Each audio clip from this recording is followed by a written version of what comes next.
Picture this, it's 4 in the morning, and you're not waking up to an alarm clock or the gentle glow of a phone screen.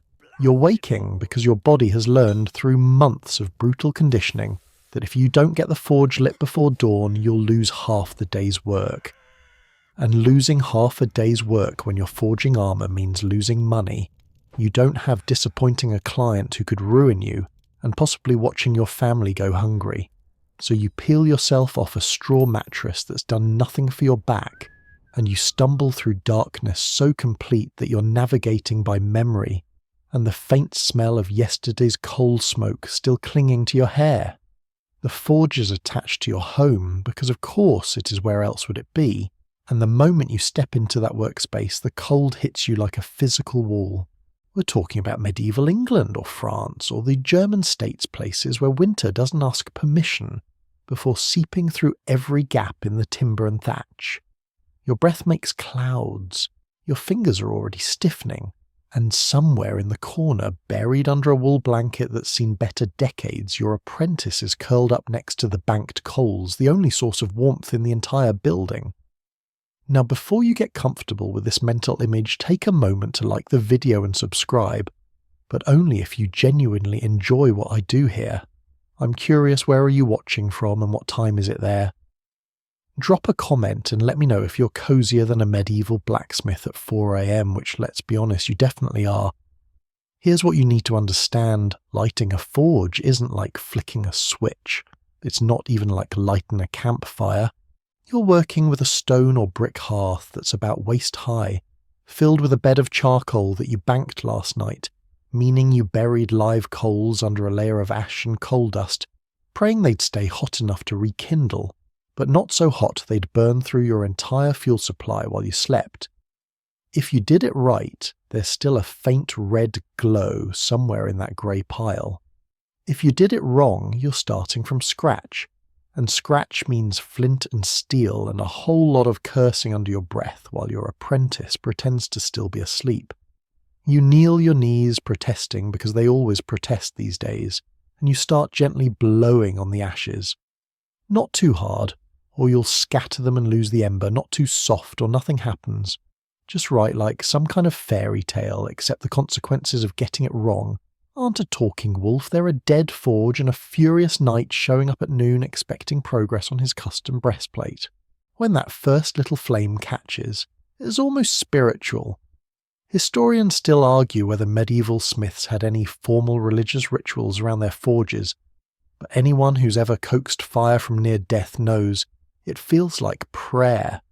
You're feeding it splinters of dry wood, now the kind you prepared yesterday and kept tucked in your belt all night so your body heat would keep the moisture free. The flames grow. The cold starts to retreat inch by grudging inch. And your apprentice finally stirs because he knows that once the fire's going, his job begins working the bellows. Those bellows are everything. They're essentially 2 large leather lungs connected to a nozzle that funnels air directly into the heart of your fire, and without them you'd never reach the temperatures needed to forge steel. Your apprentice, will call him Thomas, because half the boys in medieval Europe were named Thomas or John, grabs the wooden handles and starts pumping, slowly at first finding his rhythm, then faster as the charcoal begins to glow from dull red to bright orange. You're adding more charcoal now, carefully layering it, building your heat. This isn't a bonfire. This is a controlled inferno that you'll be managing for the next 12 to 16 hours, adjusting it constantly, reading its moods like you'd read a dangerous animal's body language. Too hot and you'll burn through your fuel and possibly damage the steel. Too cold and the iron won't move under your hammer, it'll just crack and split and waste weeks of work. The room is starting to warm up, but warm is relative. Your face and chest are getting blasted with radiant heat from the forge. Your back is still freezing because there's no insulation in these walls beyond wadded straw and hope. You're experiencing both extremes simultaneously, your body confused about whether it should be sweating or shivering. Spoiler, it's doing both. Now dim the lights, maybe turn on a fan for that soft background hum, and let's ease into tonight's journey together. Because here's the thing, nobody tells you about being a medieval blacksmith specializing in armor. You're not just a craftsman. You're not an artist working at your leisure. You're a production machine made of meat and bone, and you're operating on a deadline that could mean the difference between your family eating or begging. That knight who commissioned this armor, he needs it for a tournament in 3 months or a battle, or his son's coming-of-age ceremony. He doesn't care that you're working with medieval technology. He doesn't care that one mistake could set you back weeks. He cares about results, and if you can't deliver, there are other smiths in other towns who will. So you stand there in the growing light of your forge watching Thomas pump those bellows, feeling the heat start to push back the darkness, and you absolutely know that today is going to destroy another little piece of your body. Your lungs will inhale metal particles. Your ears will ring from hammer strikes. Your shoulders will scream from the repetitive overhead swings. But the work doesn't care about your comfort.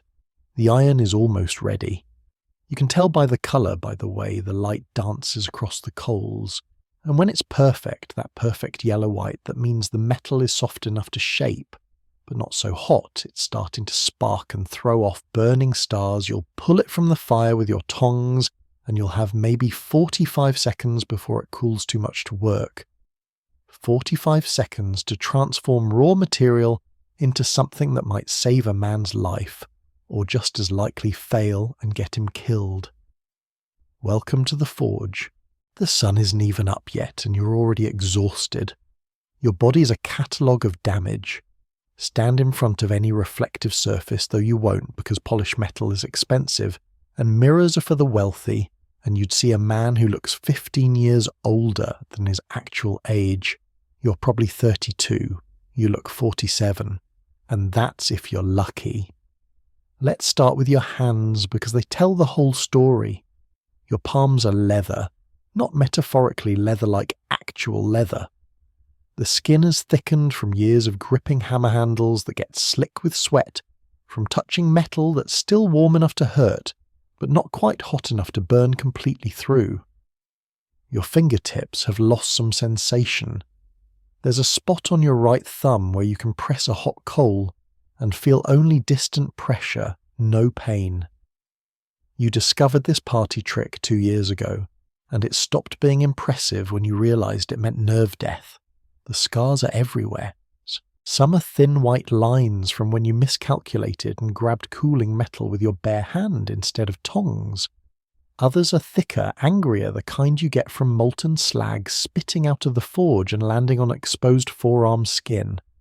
You've got one on your left wrist that's shaped like a small crescent moon, almost beautiful if you don't think too hard about the screaming that accompanied its creation. Every master smith has these badges. Some wear them with pride. You just wear them because you don't have a choice. But the hands are just the visible damage. Let's talk about your spine. 3 years into this trade, right around the time you finished your apprenticeship and thought you'd made it, you started noticing a strange ache in your lower back. Not the normal muscle soreness from a hard day's work. Something deeper.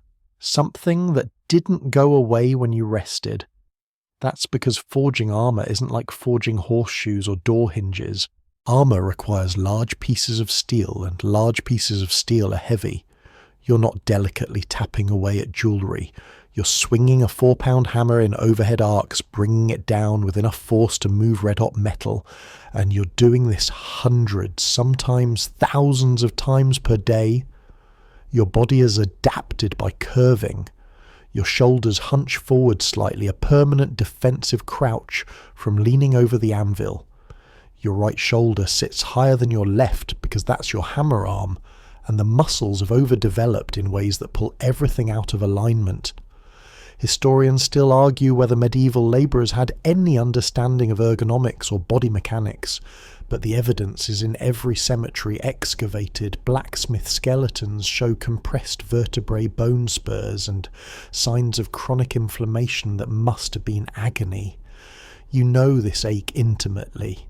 It wakes you up at night, not the 4 a.m. purposeful waking, but the 2 a.m. jolt when you roll over wrong and something in your spine decides to send lightning down your left leg. You've learned to sleep on your right side, one arm tucked under a folded cloak, trying to find a position that doesn't make everything worse. Some nights you manage 3 hours of real rest. Other nights you just lie there listening to your wife breathe, counting the hours, until you have to get up and do it all again. Then there's your lungs. This is the invisible killer, the one you don't notice until it's too late. Every time you work the forge, you're breathing air that's thick with particulates.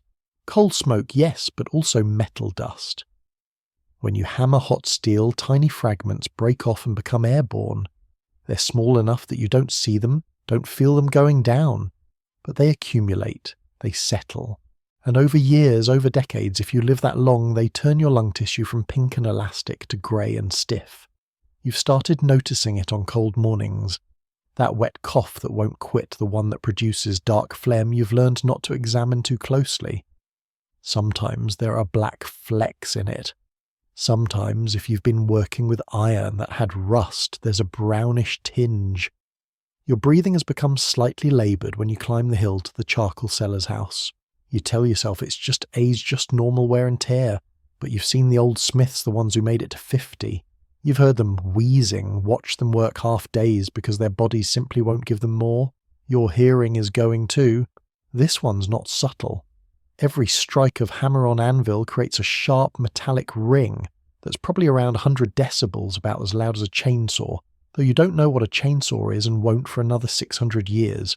Multiply that sound by thousands of strikes per day, year after year, and your inner ears just give up.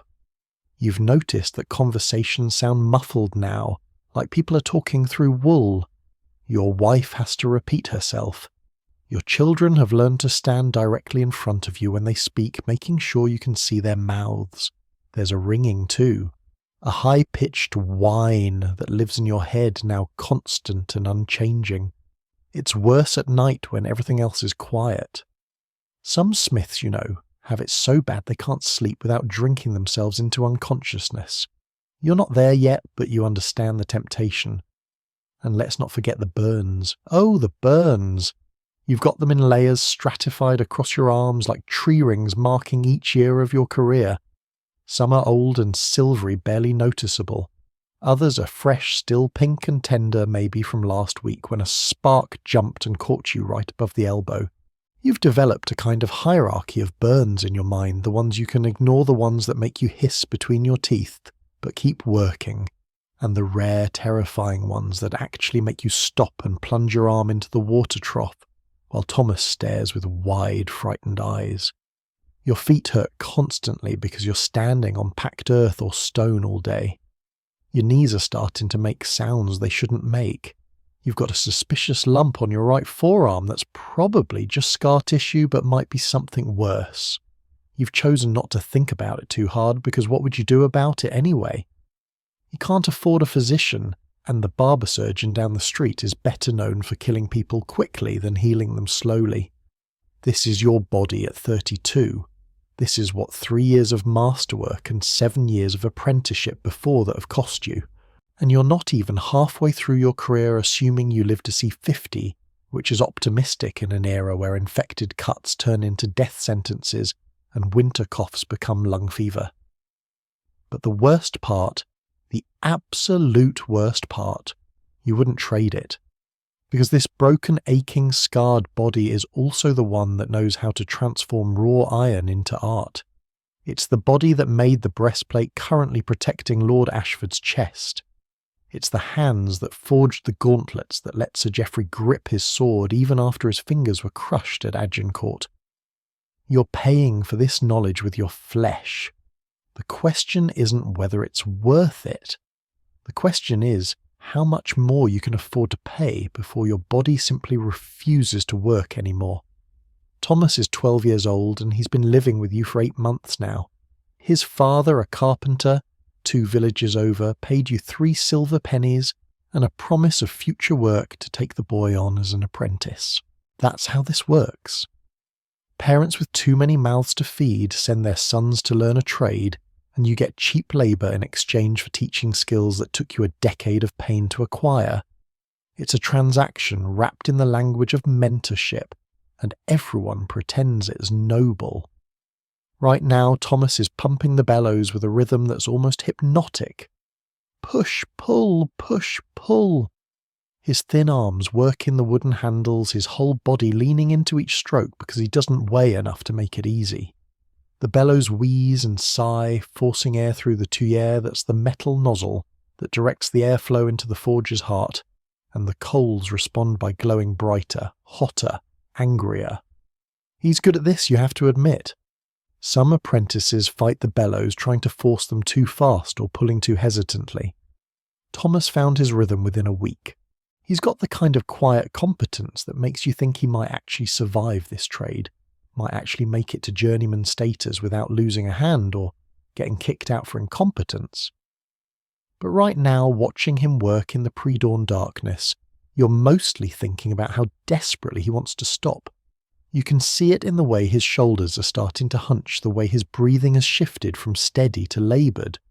He's been at this for 20 minutes, and he'll need to keep going for another 40 before the forge is hot enough for you to start serious work. This is the part of blacksmithing nobody tells you about: the waiting, the preparation, the endless maintenance of fire that has to happen before you ever touch metal. Thomas sleeps beside the forge, not beside it like near it in another room, beside it like literally on a pile of straw 3 feet from the hearth. This serves 2 purposes. First, it keeps him warm on nights when frost creeps across the workshop floor and turns everything crystalline. Second, it means he's right there when the fire needs tending in the night. Because here's the thing about forge fires, they're needy. They're like infants that way, demanding constant attention. And if you let them die completely, you're looking at hours of work to get them going again. So Thomas has learned to sleep light. 2 or 3 times each night he'll wake either from cold or from some internal clock he's developing, and he'll add a few lumps of charcoal to the banked coals, just enough to keep that ember alive. He does this half asleep, moving by instinct and muscle memory, then collapses back onto his straw without fully waking. You've watched him do it. It's eerie, like watching a sleepwalker perform a complex task. The boy doesn't complain, which you appreciate, but you can see the exhaustion building up behind his eyes. He's at that age where his body wants to grow, wants to sleep 12 hours and eat everything in sight. But instead he's getting maybe 6 hours of broken rest and eating whatever your family can spare, which isn't much. He's thin in a way that concerns you. Not dangerously thin, not yet, but heading in that direction. Historians still argue whether medieval apprentices were treated as family members or as disposable labour, and the answer is probably both, depending on the master. You're trying to be decent. You make sure Thomas eats before you do. You've taught him to wrap his hands in cloth strips before working the bellows to prevent blisters. You've only hit him twice, once when he nearly let the forge go cold during a crucial heat, once when you caught him falling asleep mid-pump and the temperature dropped so fast you lost an entire morning's work.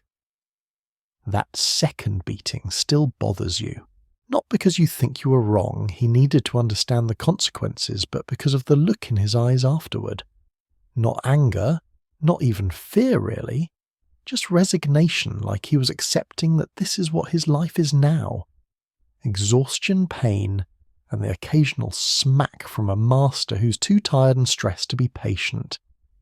He never cries though. You've never seen him cry, not once. You're not sure if that's strength, or if he's just learned that tears accomplish nothing. The bellows keep moving, push, pull, push, pull. The coals are nearly ready now, glowing that beautiful orange red that means you're approaching working temperature. Thomas knows this without being told.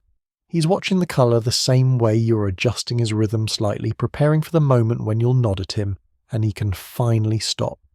But he won't really stop, of course. Once the forge is hot enough for you to work his job shifts, he'll be sorting through the pile of charcoal, picking out pieces that are the right size, discarding ones that are too small or too filled with impurities. He'll be keeping the water trough filled, hauling buckets from the well outside a trip he'll make maybe 20 times today. He'll be watching your tools, making sure the hammers are where you need them, that the tongs are ready, that the quenching oil hasn't somehow gotten contaminated, and he'll be learning. That's the theory anyway. Between all the grunt work, he's supposed to be absorbing knowledge through observation, watching how you read the metal's colour to judge temperature, noticing the angle of your hammer strikes, understanding why you quench some pieces quickly and let others air cool. This osmosis-based education system has produced master craftsmen for centuries, but it requires the apprentice to be alert, focused, intelligent enough to piece together principles from scattered observations. You think he's managing, but some nights when you see him curled up next to the forge, his young face slack with exhaustion, you wonder what you're really teaching him. Is it blacksmithing, or is it just how to endure suffering without complaint? There's a moment it happens, maybe once a week, when you look at him and see yourself at that age. Different master, different town, same exhaustion. Same thin arms working bellows that seemed impossibly heavy. Same desperate hope that all this pain would eventually lead somewhere, would transform you into something valuable. It did technically. You're a master now. You own your own forge, take your own commissions, but the cost keeps revealing itself in new ways. In the way your back seizes up when you bend wrong. In the cough that won't quit. In the nightmares about failed commissions and disappointed nobles and family starvation. Is this what you're passing on to Thomas? The skills, yes, but also the damage. The knowledge that excellence in this trade is measured in broken bodies and shortened lifespans. The forge is ready. You nod at Thomas and he stops pumping his arms, dropping to his sides in obvious relief. He'll have maybe 30 seconds to catch his breath before you need something else from him. 30 seconds to be a 12-year-old boy instead of a human machine part. He doesn't waste it. He's already moving toward the charcoal pile, already anticipating your needs, already becoming the craftsman you're moulding him into. You turn to the forge, to the glowing coals that are finally hot enough to begin real work, and you try not to think about what you're doing to this child. The iron is waiting. The day's work is calling. And Thomas will keep the bellows pumping the water, hold the forge alive, because that's what apprentices do. That's what you did. That's what he'll do. And someday, if he survives, he'll have his own apprentice and the cycle will continue. Push, pull, push, pull. The forge breathes through borrowed lungs. Here's what nobody tells you about being a blacksmith. You don't just forge metal. First, you have to find it. And finding it, acquiring the raw iron you need to create anything, is half the battle, sometimes more than half. You'd think iron would be easy to come by in medieval Europe. It's literally in the ground. Bog iron, they call it, formed in wetlands where iron-rich water meets bacteria and creates these rust-coloured deposits that look like muddy rocks. But knowing iron exists and actually getting your hands on enough of it to forge a full suit of armour, those are two completely different problems. Right now you're running low. You've got maybe 3 days of work left in your current stock. A pile of rough iron bars stacked in the corner, each one representing hours of someone else's labour at a bloomery. After that, you'll need to either make a trip yourself or deal with the merchants, and neither option is appealing. The merchants are easier but expensive. There's a man named Willem who comes through every 6 weeks or so, his cart loaded with iron bars from the bloomery operation 2 days' ride north. He's friendly enough, always smiling, always ready with news from other towns. He's also a thief who marks up his prices by at least 40% and occasionally tries to sell you slag disguised as workable iron. You've learned to test everything he brings. You'll take a bar heater small section to yellow hot and try to forge it. Good iron moves under your hammer, it stretches, it bends, it behaves. Slag or iron with too many impurities just crumbles. It breaks apart in chunks useless for anything except maybe ballast in a ship you'll never see. Last time Willem came through, 2 of his bars failed the test. He acted offended, like you'd insulted his honour. But he still took them back and adjusted his price, which tells you everything about whether his offence was genuine. The problem with Willem is that he knows you need him. There are only so many sources for iron in your region, and most of them are already spoken for by other smiths, by the local lord's armourer, by the monastery that's building a new gate. So Willem can charge what he wants, and you can either pay it or figure out another solution. The other solution is going to the bloomery yourself. This is cheaper but costs you in time and effort that you can't really spare. The bloomery is a half-day's walk longer if you're hauling finished iron back with you, and it's not like you can just show up and grab what you need.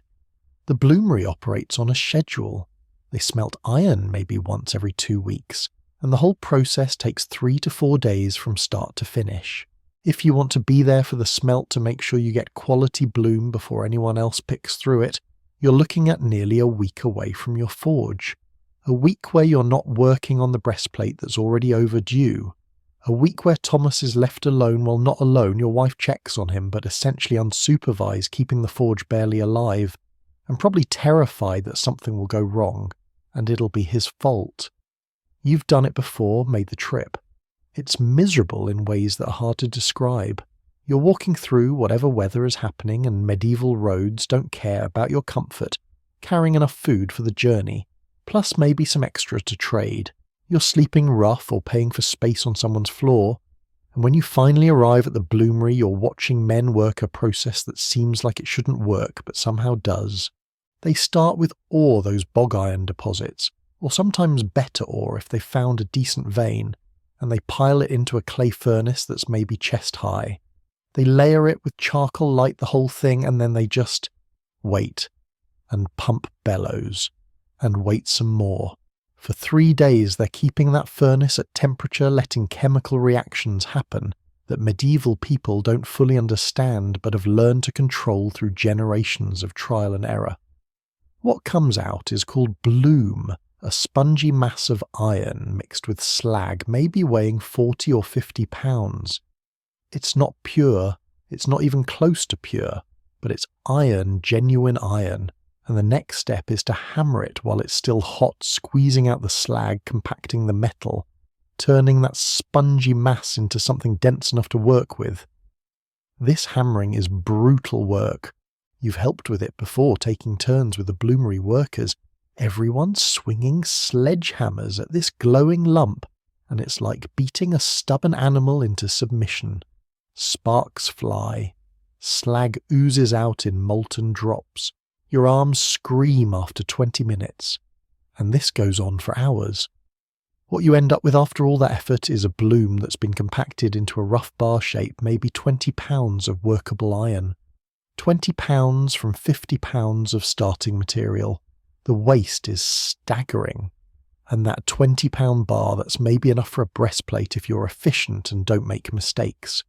Historians still argue whether medieval smiths had access to anything approaching standardized iron quality. The answer seems to be no. Every bloom was different, every bar had its own personality. Some iron was soft and easy to work but wouldn't hold an edge. Other iron was harder but brittle.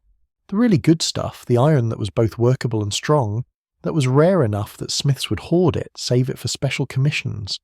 You've got 2 bars of that good iron left. You're saving them for the pauldrons, the shoulder defences on your current commission, because shoulders take a lot of stress in combat and you need metal that won't fail. But that means everything else you forge has to use the medium quality stuff, the iron, that's adequate but not exceptional, and you're constantly worried that adequate won't be good enough. There's also the possibility of buying recycled iron.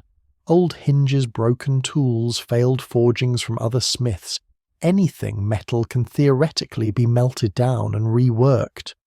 But this comes with its own problems. You don't know the quality of what you're getting. You don't know what's been added to it or how it's been treated. And the heating and reheating required to recycle iron can change its properties in unpredictable ways. So here you are doing mental calculations. You've got 3 days of work left in your current stock. Willem isn't due for another 2 weeks. The bloomery's next smell is in 10 days, but you'd need to leave in 8 days to arrive in time, and you're right in the middle of forging this breastplate that absolutely cannot wait. The mathematics of medieval industry, always running short, always scrambling, always trying to balance quality against availability, against cost, against time. You look at your pile of iron bars, counting them again, even though you know exactly how many are there. Thomas notices and says nothing, but you can see the question in his eyes. He's learning that being a blacksmith isn't just about swinging hammers. It's about logistics, about planning, about the constant anxiety of resources. The forge is hot. The day's work is waiting. And somewhere in the back of your mind, you're already composing the conversation you'll need to have with Willem when he finally shows up the negotiation over prices you can't afford not to pay. The bloomery itself is a kind of magic you've never quite gotten comfortable with. You understand it intellectually at least, but understanding and believing are different things. The idea that you can take muddy rocks from a bog and transform them into iron through nothing but heat, charcoal and time feels like alchemy. And maybe it is. The line between craft and sorcery has always been thinner than people admit. Let's walk through what actually happens, because it's worth understanding the origins of this material that's destroying your body. Bog iron forms in wetlands through a process that takes years, sometimes decades. Iron dissolved in groundwater meets oxygen and bacteria in the bog, and through chemical reactions that nobody in your time can properly explain, it precipitates out as iron oxide. You wade into these bogs, cold water up to your thighs, your feet sinking into mud that wants to keep you, and you dig out chunks that look like rust-coloured rocks. They're surprisingly light porous, not at all like the dense metal they'll eventually become. The best bogs are secrets. Every smith knows a few locations passed down from master to apprentice, where the iron deposits are thick and relatively pure. But these sites get depleted. You can strip a bog clean in a few years of heavy harvesting, and then you're stuck waiting for it to regenerate, which takes longer than anyone's willing to wait. So there's constant pressure to find new bogs to explore, wetlands that might hold deposits to compete with other smiths for access. Some regions have actual ore veins, iron embedded in rock requiring mining rather than just digging. This ore is usually higher quality, but it's also more work to extract, and it's typically controlled by lords or monasteries who charge for access. You're not important enough to get preferential access to mined ore. That goes to the armourers working directly for nobility, the smiths producing weapons for standing armies. So bog iron it is most of the time. Once you've got your ore, you need a bloomery. These aren't portable. They're permanent installations, usually built by a group of smiths or by a wealthy patron who then charges for use. The structure itself is deceptively simple. Clay furnace, roughly cylindrical, maybe 4 feet tall and 2 feet across. There's an opening at the bottom for removing the bloom, and there's a tuyere for the bellows to pump in air. The process starts with layering. You're alternating chunks of ore with charcoal, building up the furnace load like you're constructing a very specific kind of sandwich. The ratio matters enormously. Too much ore and you won't get enough heat. Too much charcoal and you're wasting expensive fuel. The experienced bloomery operators can eyeball it, but they're also constantly making small adjustments based on how the furnace sounds, how the smoke looks, whether the spirits seem favourable that day. Yes, spirits. Because even though the church officially frowns on such things, every bloomery worker you've ever met has their own set of superstitions. Some won't start smelt on certain saints' days. Others insist on blessing the furnace with specific prayers or leaving offerings, bread, beer, sometimes a drop of blood.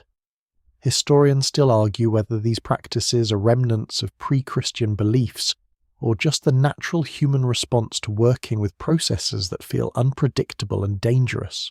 Probably both. The furnace gets lit, and then the waiting begins. You need to reach temperatures around 1200 degrees Celsius. Not that you know that number, you just know it needs to be white hot or welding heat. The charcoal burns the air from the bellows, keeps it burning hotter, and slowly over hours the chemical reactions start. What's happening inside that furnace is essentially this.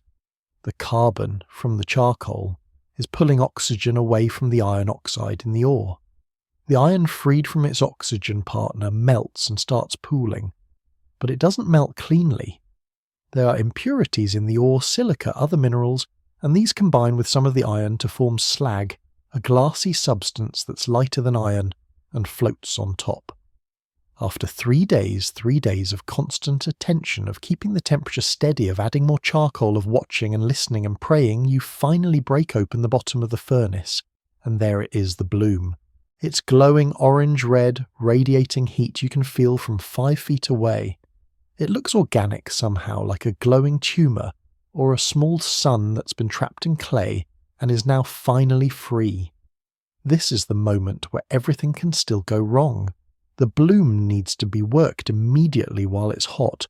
If it cools, the slag hardens inside it and becomes much more difficult to remove. So there's a team of men with hammers, and they're attacking this glowing mass, turning it, hammering it, squeezing out the molten slag that runs off in streams of liquid glass. You've been part of these teams. You know the rhythm, the way you have to coordinate your strikes with the other hammers, the way your whole world narrows to just this glowing thing, and the need to shape it before it cools.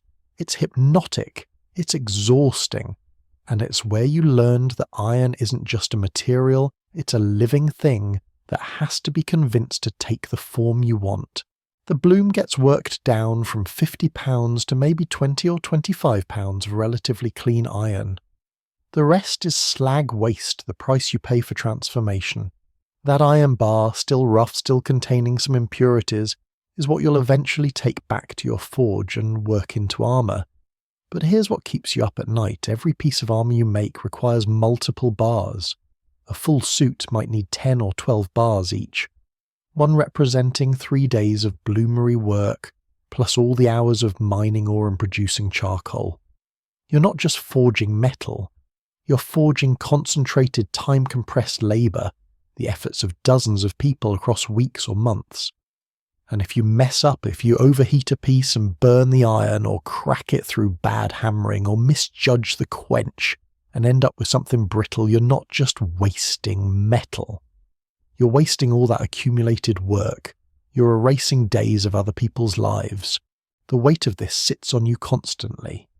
Every hammer strike carries the knowledge that this iron was expensive, not just in coin, but in human effort. The ore diggers standing thigh-deep in freezing bogs. The charcoal makers living in the forest for weeks tending their smoking mounds. The bloomery workers breathing fumes and risking burns and keeping fires alive through days and nights. You're the end point of this chain of labour, and if you fail, everyone fails. The sun is higher now. The forge is ready. The iron bar you're about to heat one of your dwindling supply represents more work than you'll ever see. You lift it with your tongs, position it in the coals, and watch as it begins to glow. From bog mud to this moment, the alchemy continues. The forge is not a tool, let me be clear about that. It's a living thing, temperamental and demanding, and your entire day revolves around keeping it happy. Right now it's purring, that's the only word for the sound it makes when everything's balanced correctly. The charcoal is glowing, that perfect orange red. The air from Thomas's bellows is creating a slight roar, and the heat is radiating outward in waves you can see distorting the air. But this perfection is temporary.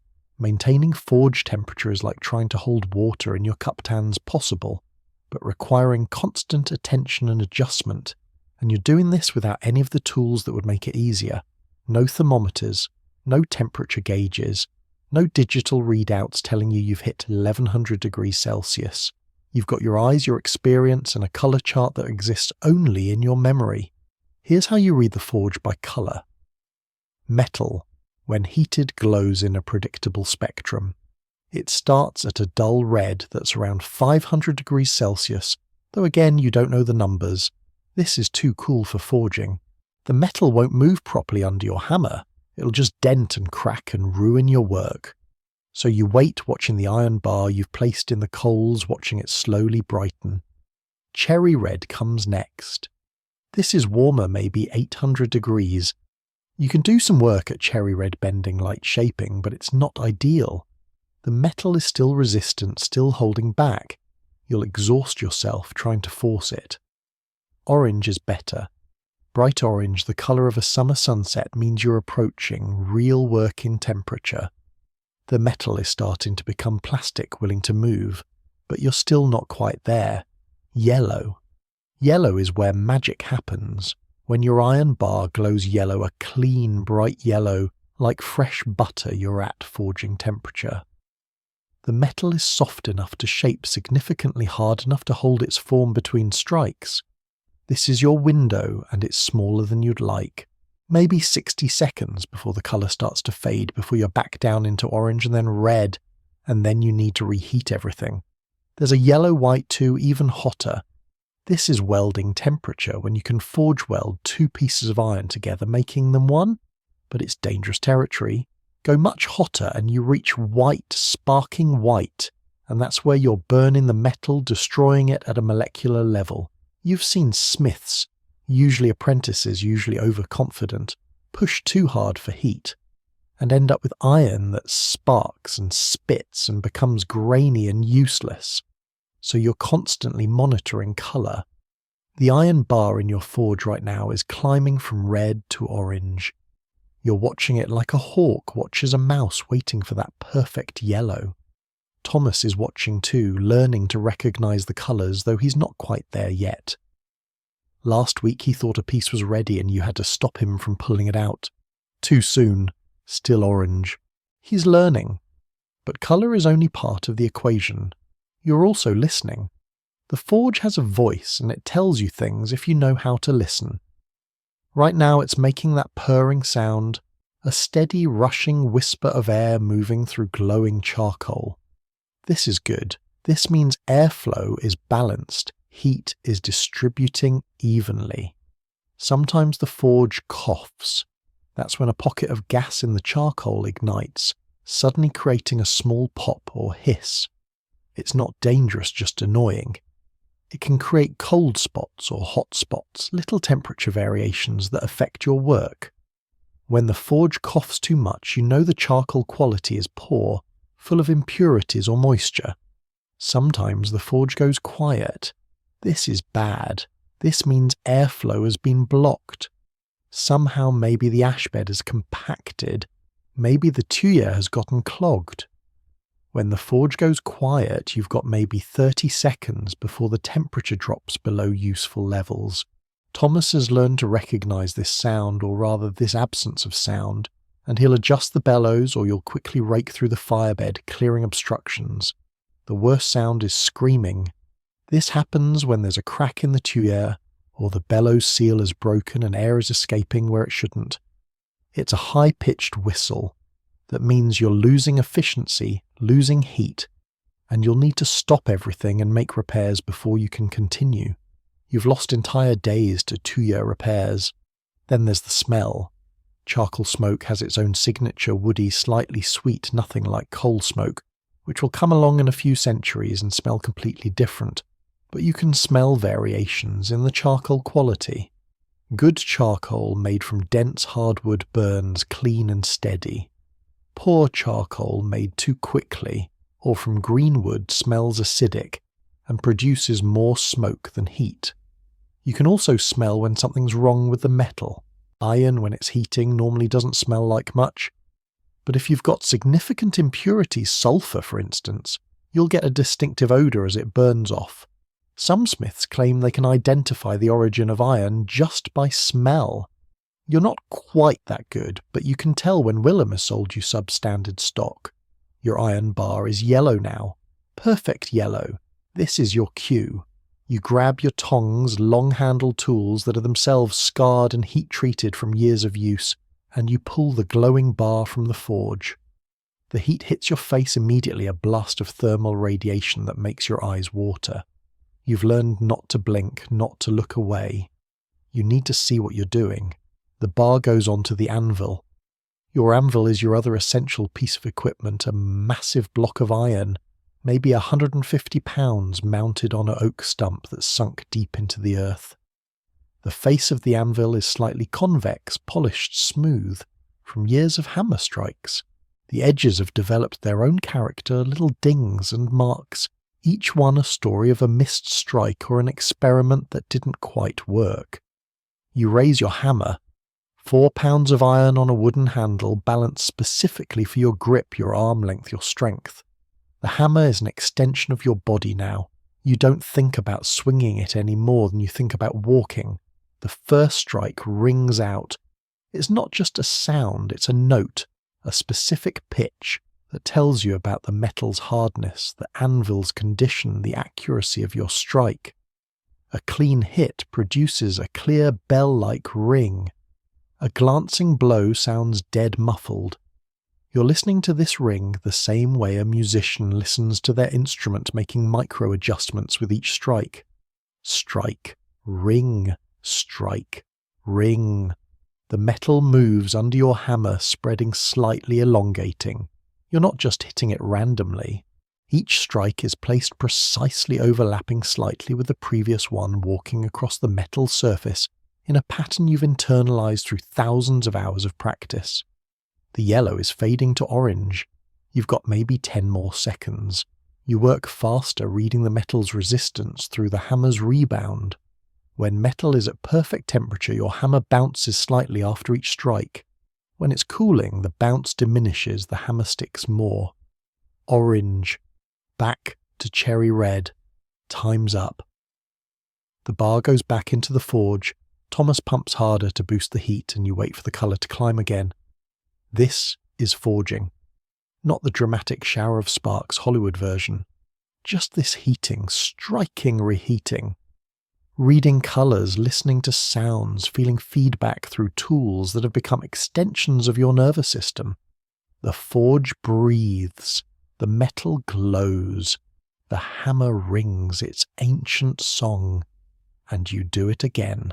Charcoal is eating you alive financially, and there's nothing you can do about it. This is the dirty secret of blacksmithing that nobody talks about when they're romanticizing the craft. Fuel costs will ruin you faster than any other expense. You can scrimp on food. You can wear the same clothes until they're more patched than original fabric. But you cannot scrimp on charcoal, because without it your forge is just an expensive pile of brick and clay. Let's talk numbers, because numbers are what keep you awake at night. A full day of serious forging.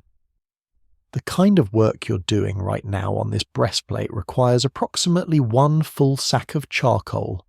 That's roughly 40 pounds of the stuff, and that sack costs you about 2 days' wages for a common labourer.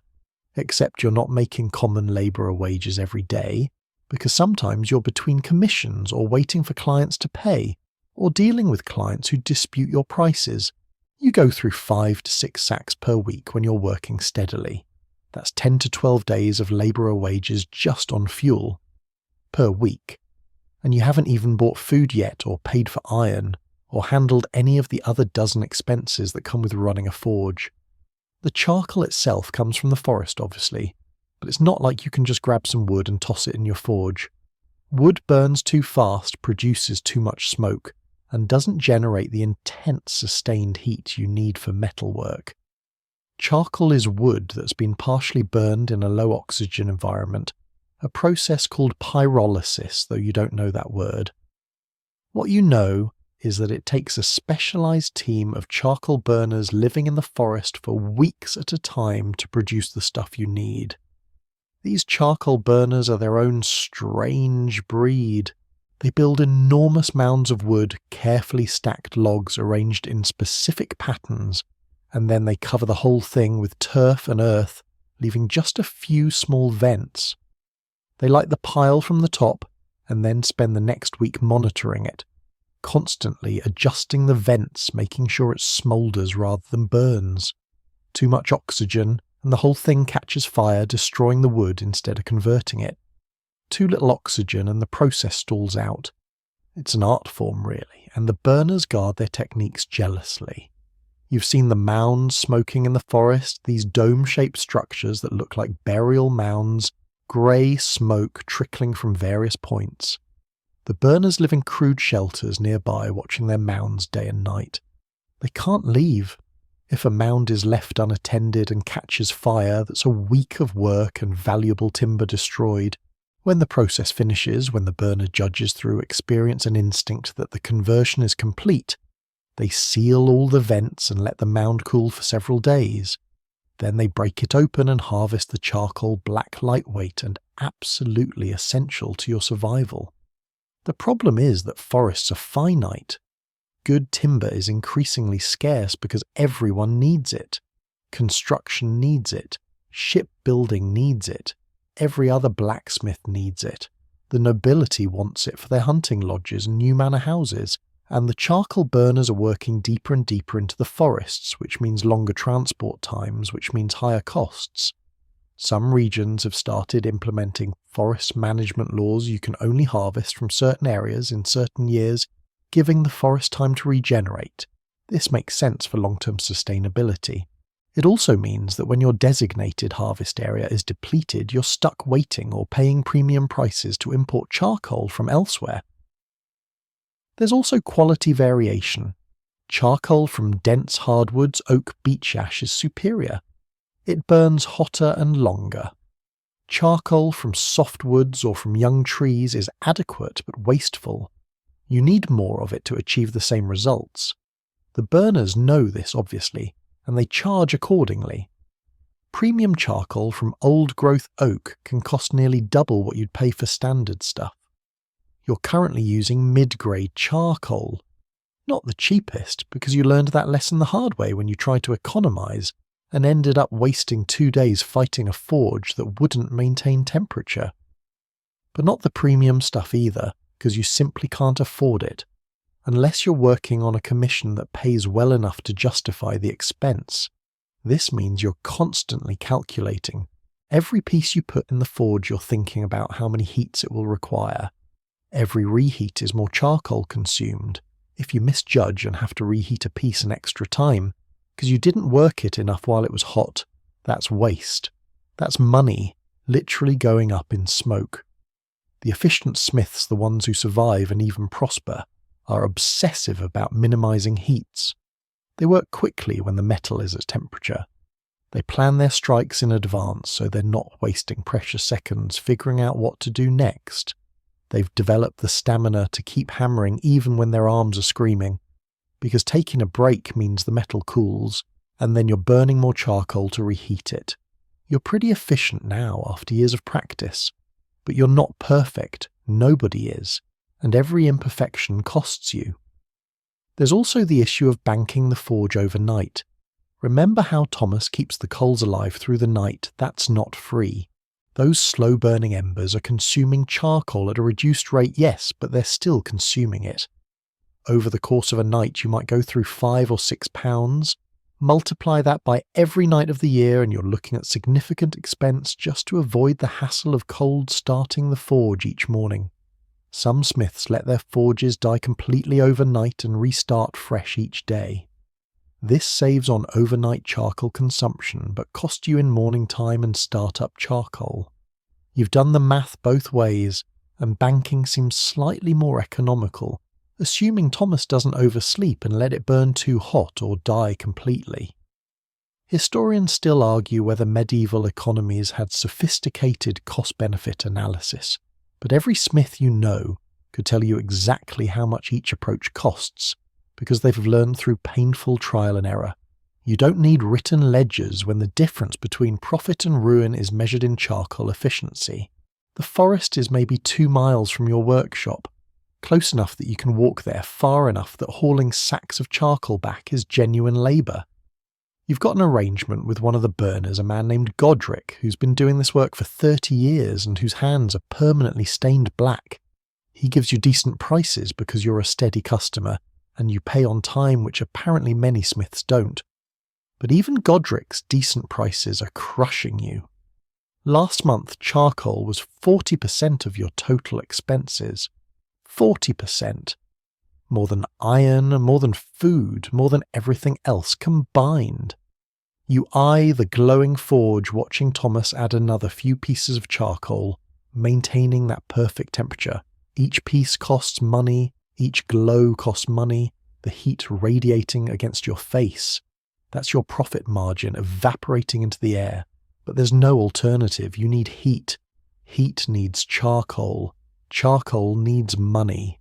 Money needs completed commissions. Completed commissions need heat. The economics are circular and inescapable, and you're trapped in the cycle same as every smith before you. The metal glows yellow again, ready for another heat. You lift your hammer knowing that this strike and the next and the 1,000 after that are all being paid for by forests you'll never see converted by hands you barely know into fire that devours everything. You're going to forge a breastplate and it's going to take 40 hours, maybe more. Probably more if you're being honest with yourself. 40 hours spread across 2 weeks, assuming nothing goes catastrophically wrong, assuming you don't crack the steel, assuming the client doesn't change his mind about the specifications halfway through. Let me walk you through what 40 hours of forging actually means, because it's not 40 continuous hours. It's not even 40 hours of just hammering. It's 40 hours of heating, hammering, reheating, examining, adjusting, testing, heating, again, hammering again, and slowly, painfully slowly coaxing a flat piece of steel into a 3-dimensional curve that will protect a human chest without restricting movement. You start with a bar of iron, actually. You start with several bars that you'll forge weld together, because a breastplate needs to be bigger than any single bar you can afford. But let's simplify and say you're starting with one large piece. It's roughly rectangular, maybe 18 inches long, 12 inches wide, 3/8 of an inch thick. It weighs about 8 pounds. It looks nothing like a breastplate. Your job is to transform this flat rectangle into a compound curve, domed to deflect blows, fitted to follow the contours of a human torso thinner at the edges, where flexibility matters thicker at the centre, where protection is paramount. And you're doing this with nothing but hammer and anvil and heat. The first step is upsetting, making the metal thicker in some areas by compressing it. You heat a section to yellow place it on the anvil, and you hammer it not from the top but from the edge, driving the metal into itself. Each strike compresses the material, making it thicker, denser. This is exhausting work because you're fighting the metal's natural tendency to spread outward. You're forcing it to bunch up to gain height at the expense of width. Why upset? Because you need extra material in the centre of the breastplate. That's where the dome will be highest, where you need the most steel. If you just tried to dome a uniform thickness plate, you'd end up stretching the centre too thin, creating a weak point right where protection matters most. So you upset the centre section. Heat hammer, reheat hammer, 20 minutes of work, maybe 30, and you've added perhaps a 1/4 inch of thickness to a 6-inch section. It doesn't look like much. The casual observer wouldn't even notice. But you can feel the difference in the weight distribution in how the metal sits on the anvil. Next comes the doming itself, and this is where your anvil's shape becomes critical. The face of your anvil isn't flat, it's slightly rounded, and you've got specialised tools as well. A doming hammer with a rounded face, a set of stakes, smaller anvils with different curves that you can mount in your anvil's hardy hole for specific shaping work. You heat the entire centre section to yellow. This takes a bigger fire, more fuel-careful positioning to ensure even heating. When it's ready, and you've got maybe 90 seconds before it cools too much, you place it on the anvil and you start striking from the centre outward, working in a spiral pattern. Each hammer blow stretches the metal slightly, and because you're working on a curved surface, that stretching forces the metal to dome upward. This is where experience matters. Strike too hard and you'll thin the metal too much, create weak spots or even cracks. Strike too softly and you're wasting time, wasting heat, accomplishing nothing. You need consistent force, consistent placement, and you need to work quickly because yellow fades to orange, fades to red, and then you're reheating again. 3 heats to get a basic dome started, maybe 4. Your arm is already tired and you've barely begun. Thomas is pumping the bellows steadily, maintaining forge temperature, his thin shoulders working in rhythm. He knows better than to speak when you're working. Questions can wait. Observations can wait. Everything waits for the metal. Now you've got a shallow dome in the centre of your plate, but the edges are still flat, and they're probably warped from the heating and hammering. So you need to true them up, which means more careful hammering on the flat face of the anvil, checking constantly with your eye and your straight edge a simple bar of known flat steel that you use as a reference.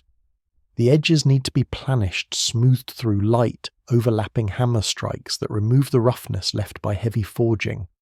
This is more delicate work. You're using a lighter hammer, maybe 2 pounds instead of 4, and you're striking with controlled force. The goal is to work hard on the surface slightly while removing tool marks. Each strike leaves a small dimple, and you're overlapping these dimples in a pattern that gradually smooths everything out. But here's the thing about planishing. If you do it while the metal is too hot, you're wasting your time. The work hardening doesn't happen at high temperatures, so you're working the metal warm, maybe red heat, sometimes even lower.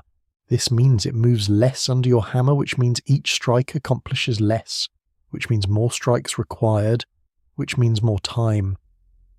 Hours pass. The breastplate is taking shape. Now you can see it. There's a central dome, the edges are starting to look intentional, and you've begun the subtle curves that will make it fit a human body rather than looking like a generic bowl. But it's still wrong in a dozen ways. The curve at the waist isn't quite right, too gradual, it'll bind when the wearer tries to bend forward. The shoulder area needs more flair or the pauldrons won't articulate properly.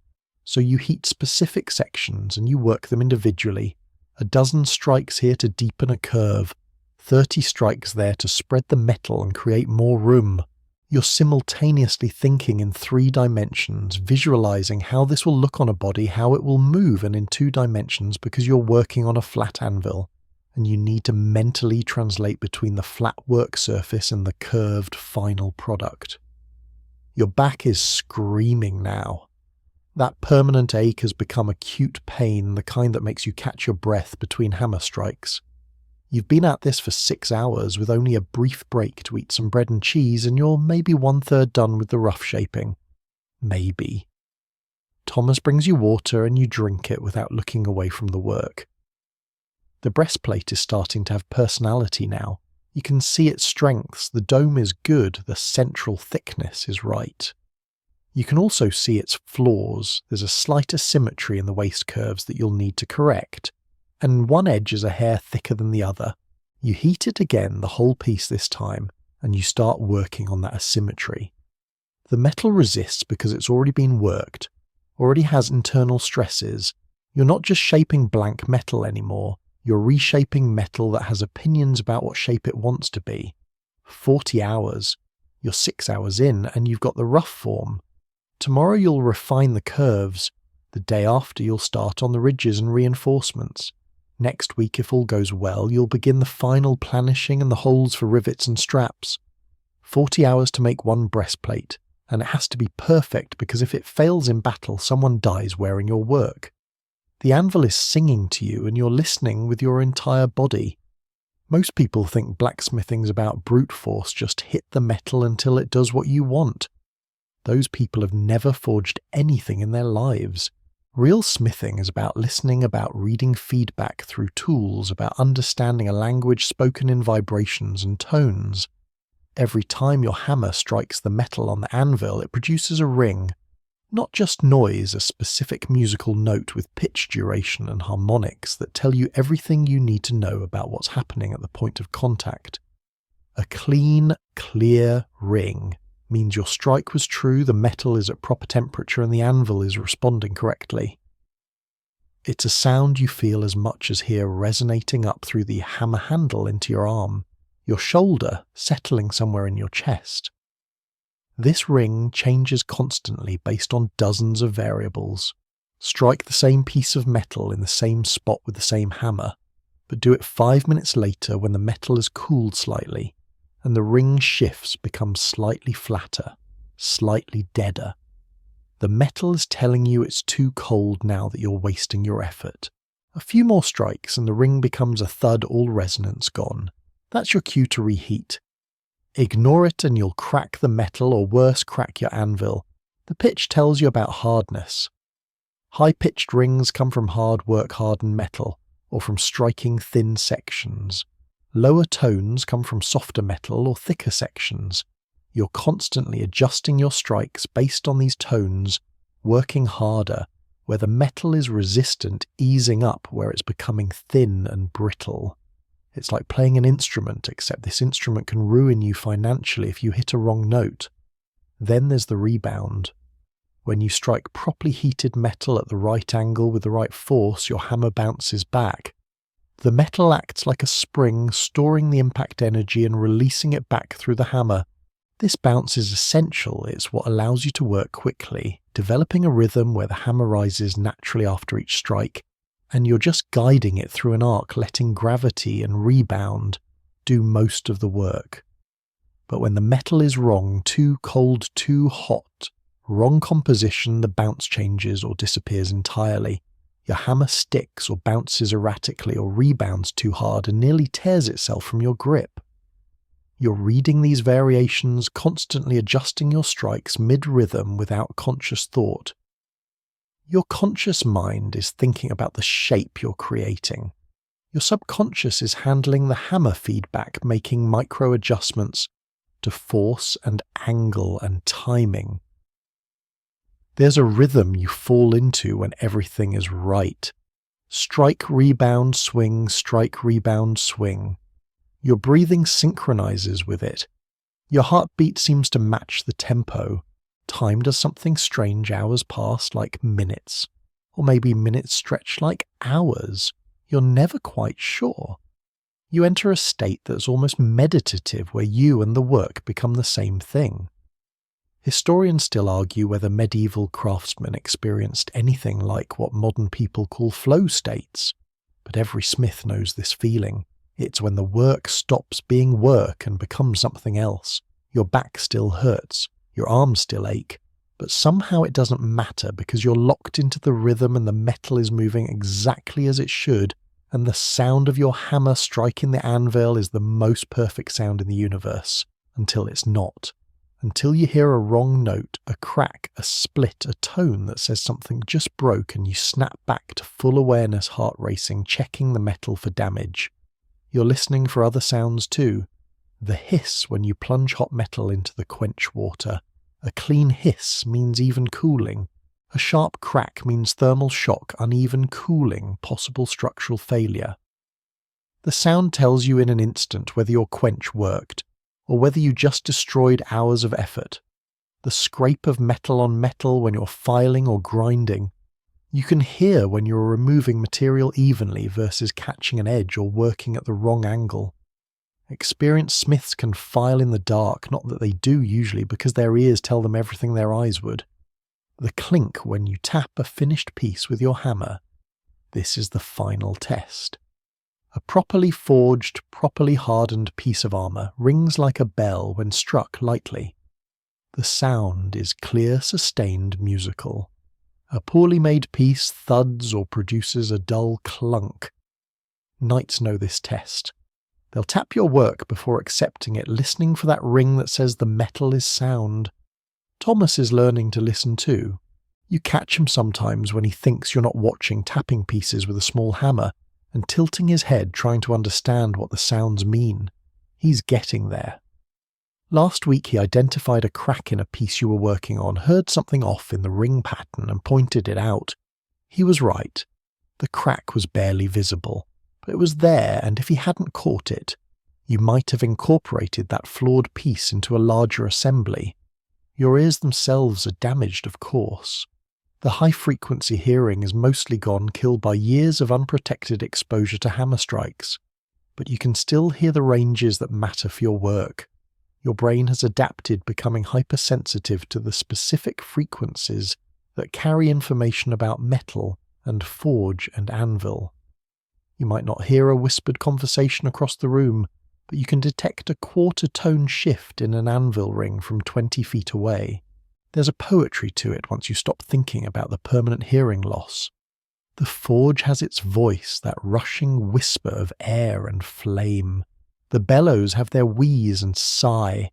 The metal sings as it's worked, screams when it's quenched, whispers when it's cooling. Even the charcoal talks popping and crackling as pockets of gas ignite. You're conducting an orchestra where every instrument is made of iron and fire and the composition is written in real time based on what the metal needs. Strike too hard here. Lighter there. Let this section rest while you reheat that one. The rhythm changes constantly, adapting, flowing around problems and opportunities. The breastplate is beginning to sound right. That's how you know it's progressing well, not because it looks right, though it does, but because when you tap it, when you strike it, when you work it, the sounds are moving in the right direction. The ring is getting clearer, more sustained. The metal is becoming what it needs to be. You pause for a moment, hammer raised, listening to the forge and the anvil and the echo of your last strike still resonating in the workshop's close air. Thomas is pumping the bellows in steady rhythm. Somewhere outside, the world is continuing, people talking, carts rolling, dogs barking. But in this space, the only language that matters is the one spoken by metal and fire. The anvil rings again. You're speaking back, continuing the conversation, shaping sound and steel into something that might save a life. You've been burned so many times that you've stopped counting. Your forearms look like a map of a territory nobody wants to visit. Raised scars, shiny patches where the skin healed wrong, small craters where molten slag ate through flesh and decided to make a home. Sunburns are thin lines, almost elegant from brushing against hot metal while reaching for tools. Others are angry circles, souvenirs from sparks that landed and stuck. Let's talk about the burn you got 3 days ago because it's still fresh, and it's a perfect example of how quickly things go wrong. You were working on a pauldron, the shoulder piece that has to articulate smoothly with the breastplate you're finishing. The metal was at yellow heat perfect temperature, and you were shaping it over a rounded stake mounted in your anvil. Everything was going well. The curve was forming exactly as you wanted. Then a spark jumped. Not a big dramatic shower of sparks like you see when metal is too hot and starting to burn. Just one spark, maybe the size of a grain of wheat broken free by a hammer strike and launched with enough velocity to embed itself in the skin of your left forearm right above your wrist.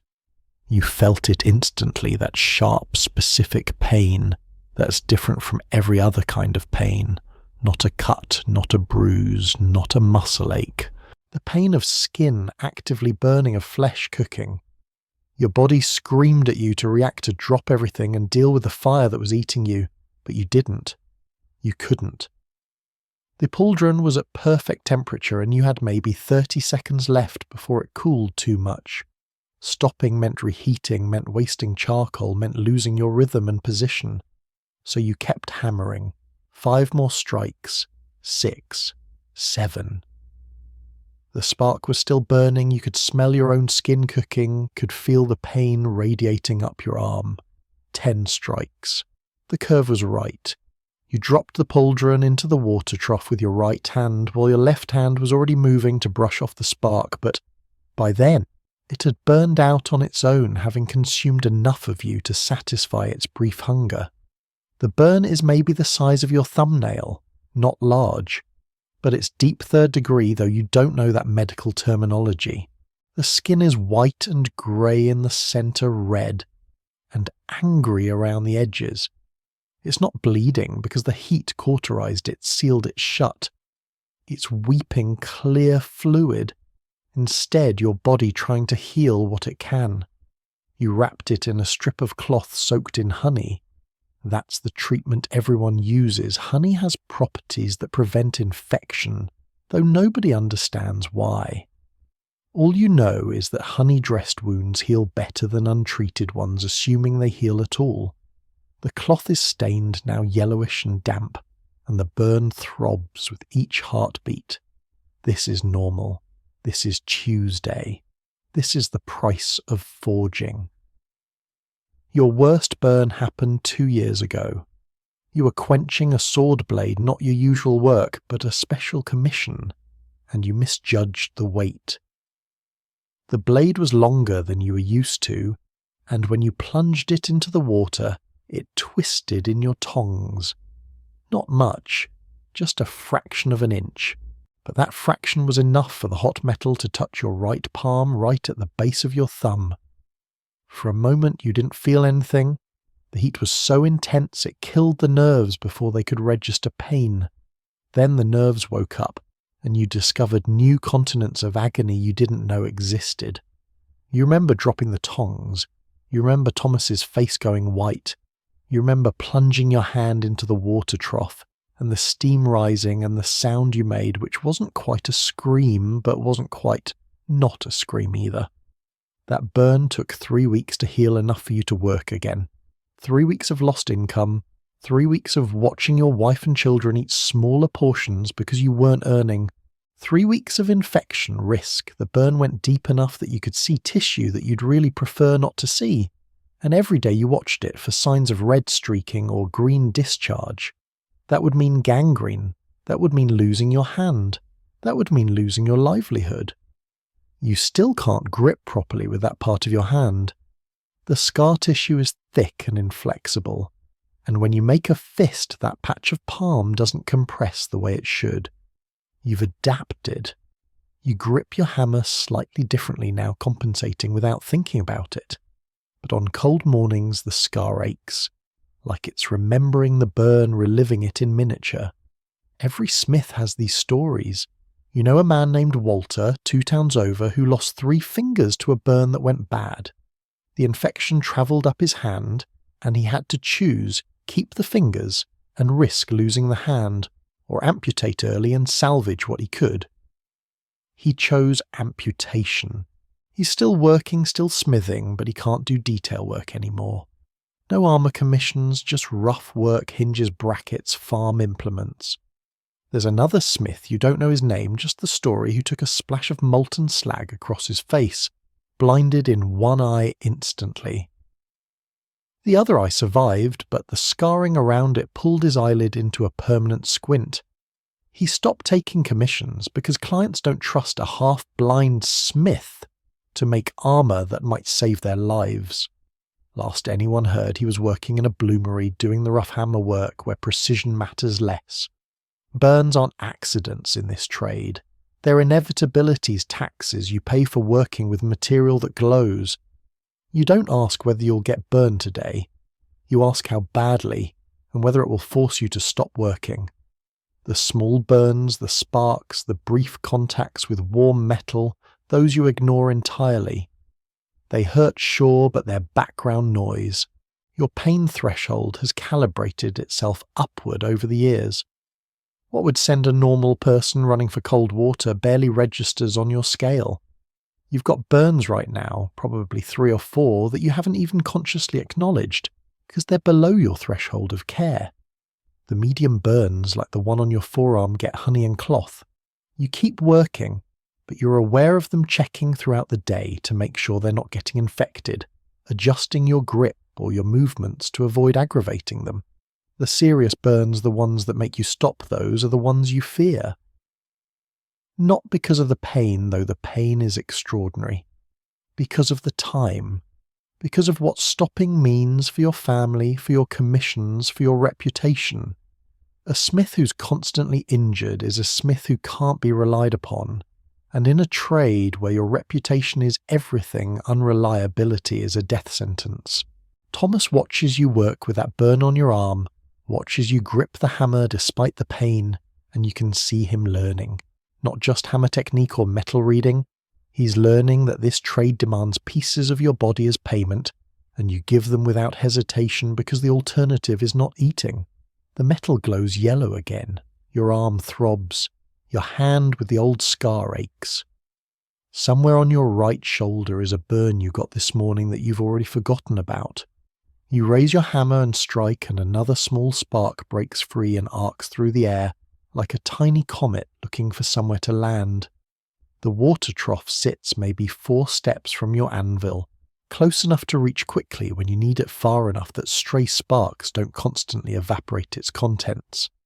It's a simple, wooden construction oak planks, bound with iron hoops, maybe 3 feet long and 18 inches deep. The water inside is murky, full of scale and ash and mysterious black sediment that settles at the bottom. You haven't cleaned it in 3 weeks. You probably should, but there's never time, never a moment when the trough isn't needed, and you can afford to empty it and scrub it out. This trough is simultaneously your most essential tool and your most dangerous. Let me explain why. When you quench hot metal, plunging it suddenly into water, you're doing several things at once. You're cooling it rapidly, yes, but more importantly, you're changing its internal structure. Steel that's heated and then cooled slowly remains relatively soft. Steel that's cooled rapidly becomes hard sometimes, glass. Hard, capable of holding an edge or resisting penetration. This transformation happens at the molecular level, though you don't know anything about molecules. You just know that metal taken from yellow heat and thrust into water becomes different, harder, sometimes brittle. The quench is where weeks of work can be destroyed in 3 seconds. Too fast to quench, and the metal can crack from thermal shock, the outside cooling and contracting, while the inside is still hot and expanded, creating stresses that the material can't handle. You've seen pieces split right down the middle during a bad quench, heard that distinctive crack that means you're starting over from scratch. Too slow a quench or an uneven one, and you don't get the hardness you need. The piece remains soft, useless for armor, unable to stop a blade or turn an arrow. You might not discover this until later, until you test the piece and realize it dents too easily, bends where it should stay rigid. So you're constantly managing the quench. For some pieces you want violent, rapid cooling straight into the water-deep immersion as fast as physics allows. For other pieces you want gentler treatment, dipping just the edge or using oil, instead of water. Oil cools more slowly, or even quenching in air by just letting the piece cool on its own. The water itself matters enormously. Clean cold water quenches faster than warm dirty water. But sometimes you want warm water because the slower quench reduces cracking risk. Some smiths add salt to the water to speed the quench. Others add urine, yes, really, because the uric acid supposedly improves hardening, though historians still argue whether this actually works or is just tradition carried forward through generations who didn't know any better. Your water is body temperature, now warmed by the pieces you've been quenching all morning. It's also full of scale, the black oxide that flakes off hot metal when it hits water. This scale accumulates at the bottom, and occasionally you'll reach into the trough to retrieve a small piece you dropped, and your hand comes out covered in black sludge that takes serious scrubbing to remove. The moment of quench is violent. You've got a piece of steel at 800 degrees Celsius glowing orange or yellow, and you're plunging it into water that's maybe 30 degrees. The water nearest the metal instantly converts to steam, not just warming up, but flashing to vapor in a fraction of a second. This creates a pocket of steam around the metal, a vapor barrier, and for a moment the metal isn't actually touching liquid water at all. Then the steam collapses or escapes, and liquid water rushes in, and the cooling accelerates. This creates turbulence, violent boiling, and eruptions of steam that can scald any exposed skin nearby. You've learned to quench at arm's length, face turned away, because the steam explosion doesn't ask permission before rising straight up into your face. The sound is distinctive, a violent hiss that speaks of fundamental forces in collision. Water becoming steam, steam escaping metal, contracting crystals forming inside the steel. It's a sound that means transformation, but it's also a sound that means danger, because you're standing next to an explosion of 100-degree-plus steam, and if your face is too close or your grip slips and the metal twists, that steam can blind you. Sometimes the quench creates cracks you can't see. microscopic fractures inside the metal, stress points that won't reveal themselves until the piece is under load in actual combat. This is the nightmare scenario armor that looks perfect, tests well, passes all your inspections, but has internal weaknesses that fail at the worst possible moment. You've heard stories of breastplates that cracked during tournaments, of helmets that split under sword blows they should have turned easily. How do you prevent this experience mostly? You learn to read the metal before the quench, looking for signs of overheating or uneven colour that might indicate problems. You learn to control the quench itself, the angle of entry, the depth, the duration. Some pieces you pull out after 3 seconds, others stay submerged for 30. It depends on thickness, on the carbon content of the steel, on what you're trying to achieve. You also learn to listen during the quench. A good quench sounds steady, that consistent hiss of steam production. A bad quench sometimes produces cracks. You can hear tiny pops or pings as the metal fractures internally. Not always loud enough to distinguish from the general noise, but if your ears are trained, and yours are, you can catch them. Oil quenching is gentler but brings its own problems. Oil is expensive. It also catches fire if you're not careful, and a trough full of burning oil is not something you want in a wooden workshop attached to your home. You keep a small container of oil for specific applications, tool edges that need to be hard but not brittle. But most of your quenching is water. The trough needs constant attention. In summer, the water evaporates and needs refilling multiple times per day. In winter, it can freeze if you're not careful, and frozen water is useless for quenching. Some mornings you arrive to find a skim of ice across the top that needs to be broken before you can work. There's also the issue of contamination. Occasionally something falls into the trough, a tool, a scrap of metal, once a dead mouse that had drowned overnight. These need to be removed because they can create uneven cooling, or in the case of organic matter, contribute to some truly foul-smelling water.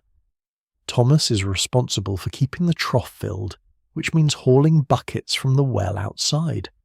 20-30 buckets per day in summer. His thin arms must ache from it, but he never complains. The trough must be full. That's not negotiable.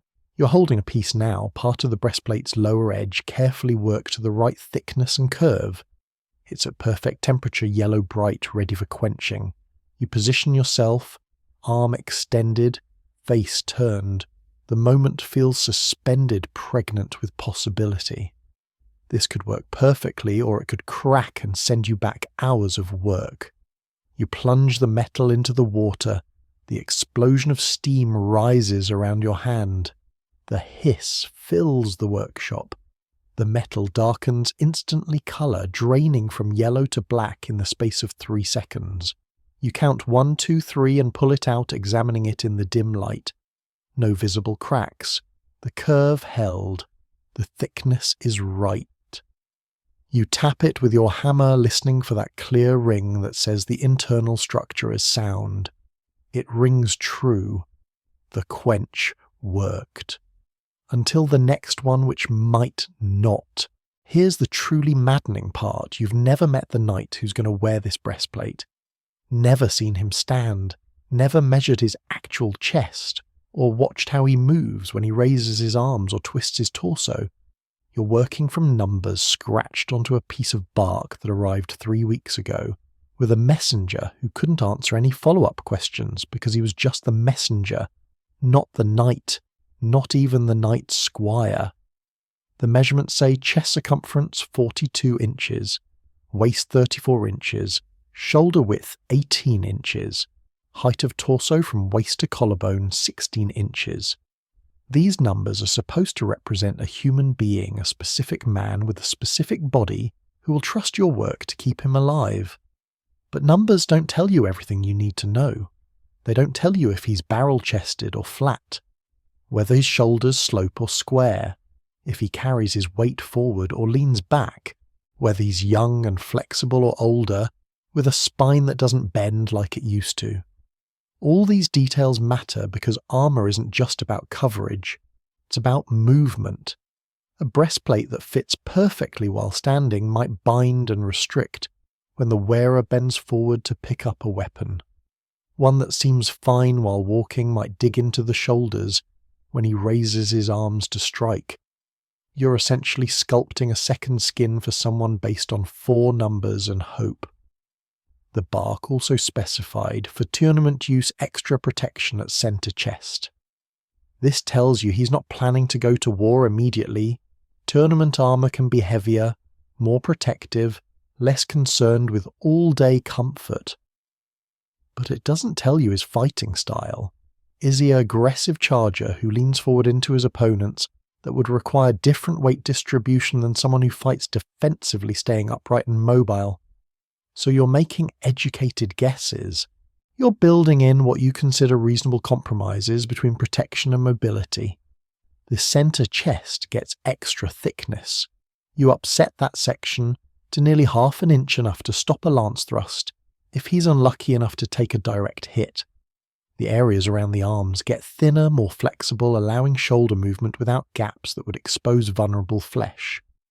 The waist curve is your biggest worry. You've made it gradual, following what you hope is average human taper from chest to waist. But if he's thicker through the middle than the measurements suggest, if he breathes deeply, or has eaten a large meal, the armour could be uncomfortable. Too tight and it restricts breathing, makes extended combat exhausting. Too loose, and it shifts around, the weight distribution changes and it stops protecting the areas it's supposed to protect. You've added adjustment points holes for leather straps that can be tightened or loosened, but there's only so much adjustment possible. The metal itself is fixed. You can't make it bigger once it's forged. You could make it smaller technically by hammering it further, but that would require having the actual piece and the actual knight in the same place, which isn't going to happen until he receives the finished commission. The shoulders are particularly tricky. The breastplate needs to end at a point where the pauldrons, the shoulder defences, can overlap slightly, creating a seal against weapons trying to find gaps. But you're making the breastplate now, and the pauldrons will be made later, and they need to match perfectly despite being created weeks apart using slightly different steel and slightly different heats. You're working from templates, patterns you've developed over years based on bodies you have measured, average human proportions adjusted for the specific measurements you received. But humans aren't average. Every body is weird in its own specific way. Some men have longer torsos and shorter legs. Others are all shoulders with narrow hips. You've seen knights so heavily muscled that standard patterns don't work at all. You have to add width everywhere, make everything bigger, and hope the extra steel doesn't make the armour so heavy it defeats its own purpose. Weight is always a concern. A full suit of well-fitted plate armour weighs maybe 50 to 60 pounds, distributed across the entire body. That's manageable, heavy, yes, but wearable for hours if the distribution is right. But if the breastplate alone weighs too much, if you've added thickness for protection, without considering the cumulative weight, with all the other pieces, the knight ends up exhausted before combat even begins. So you're constantly negotiating with physics. More steel means more protection, but also more weight. Thinner steel means easier movement, but less stopping power. Curves add strength. A dome is naturally stronger than a flat plate, but they also add complexity to the forging process and can create deflection angles that send incoming blows in unpredictable directions. Historians still argue whether medieval armourers had any systematic understanding of these engineering principles, or whether it was all intuitive knowledge built through trial and error. You don't know anything about stress distribution or moment of inertia. You just know that certain shapes work and others don't, learned through making pieces that failed and pieces that succeeded. There's also the question of style. Different regions prefer different aesthetics. Italian armour tends to be rounder, more flowing. German armour is more angular, fluted. English armour is practical, usually.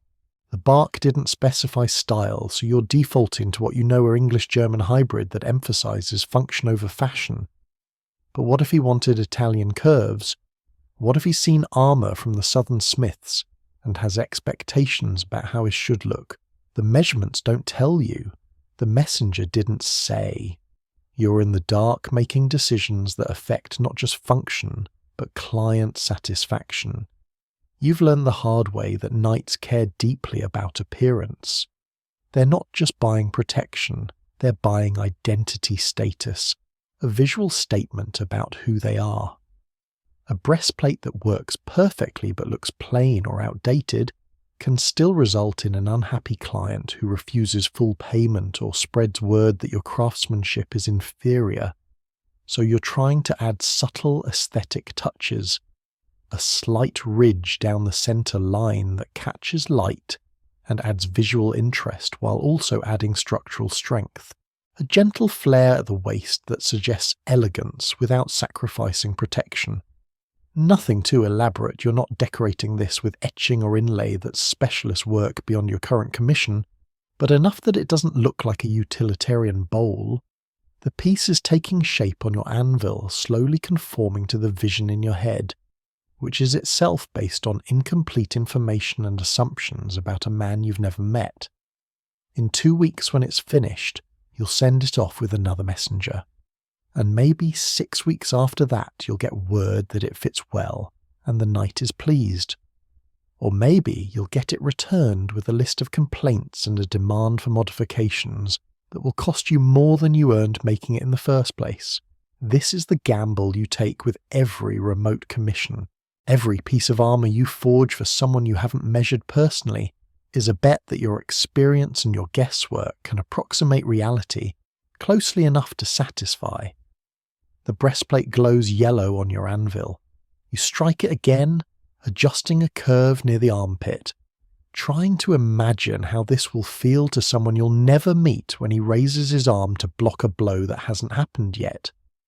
The guild is watching. You know they're watching because they're always watching, and right now with this high-profile commission from a knight whose family has connections to people who matter, they're watching more carefully than usual. Let me explain how this works, because the guild isn't just some friendly association of craftsmen helping each other out. It's a regulatory body with legal authority, and they have the power to destroy you if they decide you failed to meet standards or violated protocols you might not even know about. The Blacksmiths Guild in your region has rules, dozens of them. Rules about who can take what kinds of commissions, rules about pricing. You can't undercut other smiths too drastically, or you'll face penalties for unfair competition. Rules about quality control, about materials, about apprentice treatment, about workshop safety. Some of these rules make sense. Others seem designed primarily to protect established masters from upstart competition. You paid your guild dues last month, 3 silver pennies that hurt to part with, but which you must pay to maintain your legal right to work. Those dues buy you guild membership, which means you can advertise yourself as a certified master smith.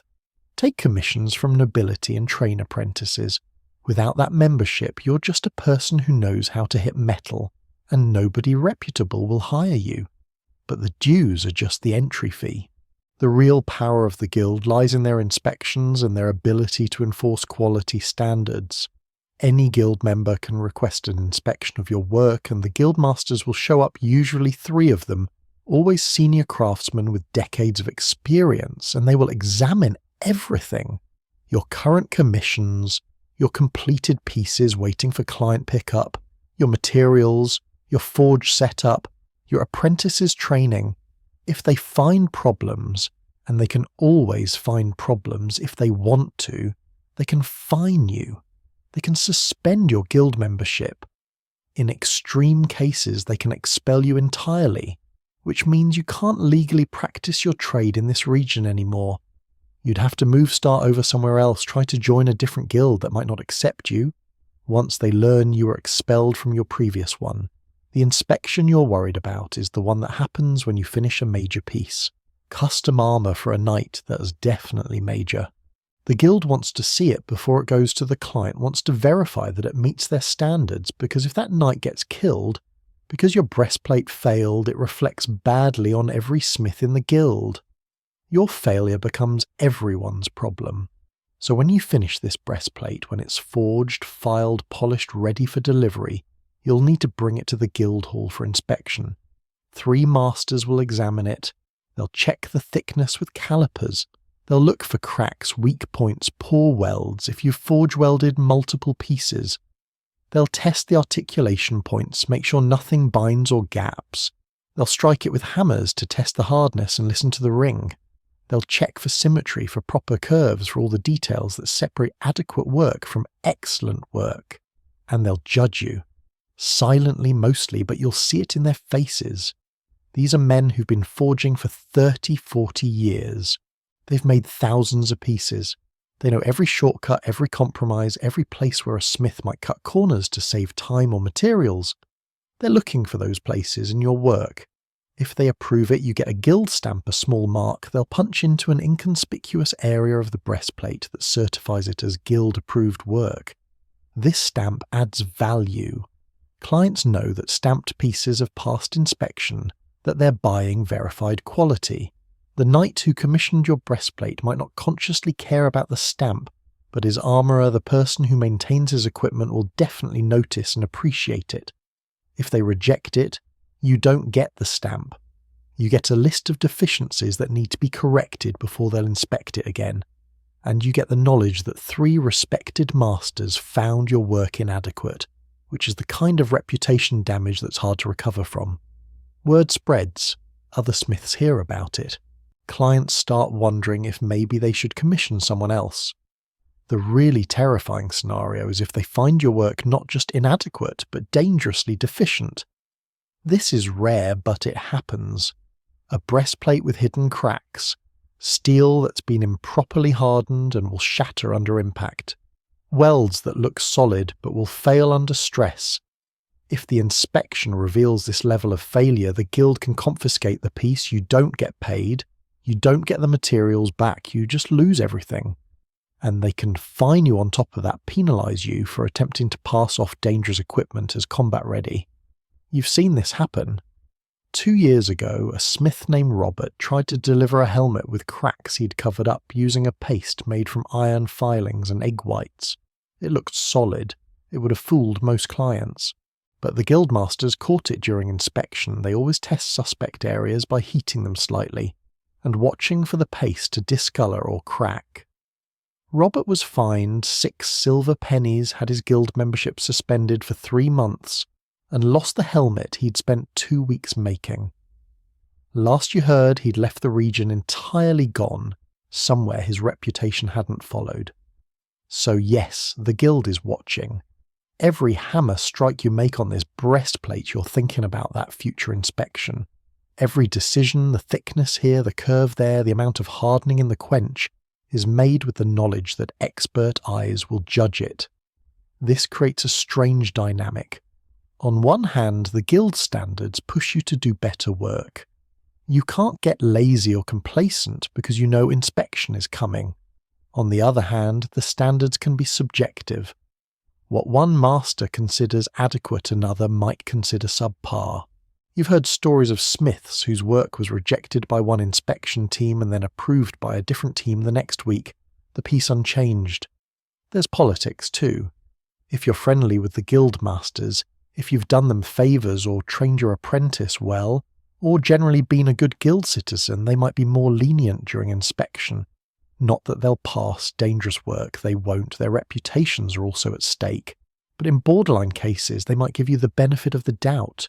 If you've made enemies, though, or if you've undercut other smiths' prices, or if you're just young and successful, and making the older masters feel threatened, inspection can become an ordeal. They'll find every tiny flaw, scrutinise every detail, make you defend decisions that nobody would question in a more established smith's work. You're not particularly political. You pay your dues, attend the quarterly guild meetings, train Thomas according to guild regulations. You don't make waves. But you're also acutely aware that you're not one of the old guard, not someone with decades of history and relationships. You're still proving yourself every piece, every commission.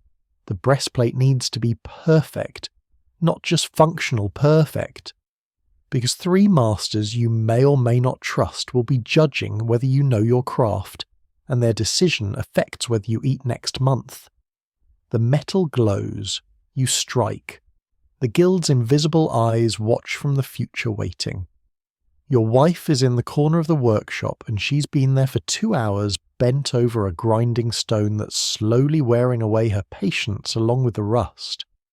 This is the part of armour making that nobody sees, the unglamorous work that happens in the margins while you're doing the dramatic hammer swinging that people associate with blacksmithing. Her name is Agnes, and she's 30 years old, though she looks older. Everyone looks older in this era, aged by work and weather, and the constant low-grade malnutrition that comes from never quite eating enough. Right now, she's grinding rust off a piece of steel you'll be working into a vambrace, the forearm protection, and her hands are moving in steady circular motions that she could probably do in her sleep at this point. The rust is inevitable. Steel exposed to air and moisture oxidizes, developing that characteristic red-brown coating that weakens the metal and makes it harder to work. Fresh from the bloomery iron has relatively little rust, but stored for weeks or months in a workshop that's never quite dry, exposed to your breath, and Thomas's breath, and the general humidity of English climate, it develops a coating that needs to be removed before you can forge it. This is Agnes's job. Well, one of her jobs. She grinds rust. She sorts rivets, you've got jars of them in various sizes, and they get mixed up and someone needs to separate them back out. She measures and cuts leather straps for armour attachments. She maintains the water trough, scraping out accumulated scale every few weeks in a job that leaves her hands black for days.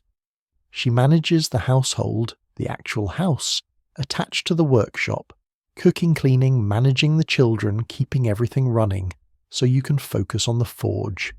She's part of the business in ways that wouldn't be recognised in modern labour economics.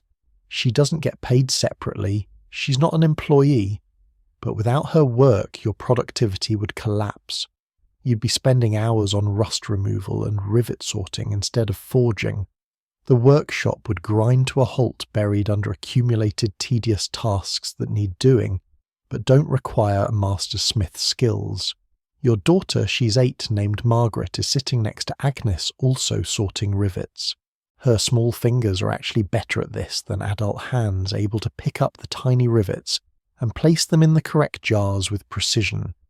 She's been doing this since she was 6, contributing to the family economy, in the ways children do, learning through participation that work is constant and everyone contributes what they can. Your son William, who's 10, is outside hauling firewood, not for the forge that runs on charcoal, but for the house hearth that keeps everyone from freezing.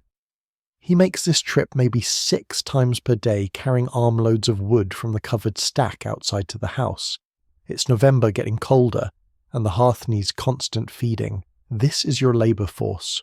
You, Thomas, Agnes, Margaret, William. 5 people working in coordination to produce armour at a rate that might seem impossibly slow to anyone from a future era with machinery and assembly lines. But this is how things get made in 1380, whatever year we're pretending this is. Everything is handwork. Everything takes time, and everyone in the household contributes. Agnes looks up briefly when you quench a piece, checking to make sure the steam explosion didn't catch you. This is automatic for her. Now she's learned to monitor your work peripherally, watching for problems while continuing her own tasks. 3 years ago, you had a quench go wrong. The steel cracked, and a piece of it shot out of the trough propelled by steam pressure and nearly hit you in the face. She saw it happen before you did, shouted a warning that made you flinch backward. The fragment missed you by inches. Since then, she watches. She doesn't say anything, doesn't interrupt your work, but she's there, a second set of eyes, a backup awareness system for the moments when you're too focused on the metal to notice danger approaching from unexpected angles. The economic reality of your workshop is that you can't afford to hire help.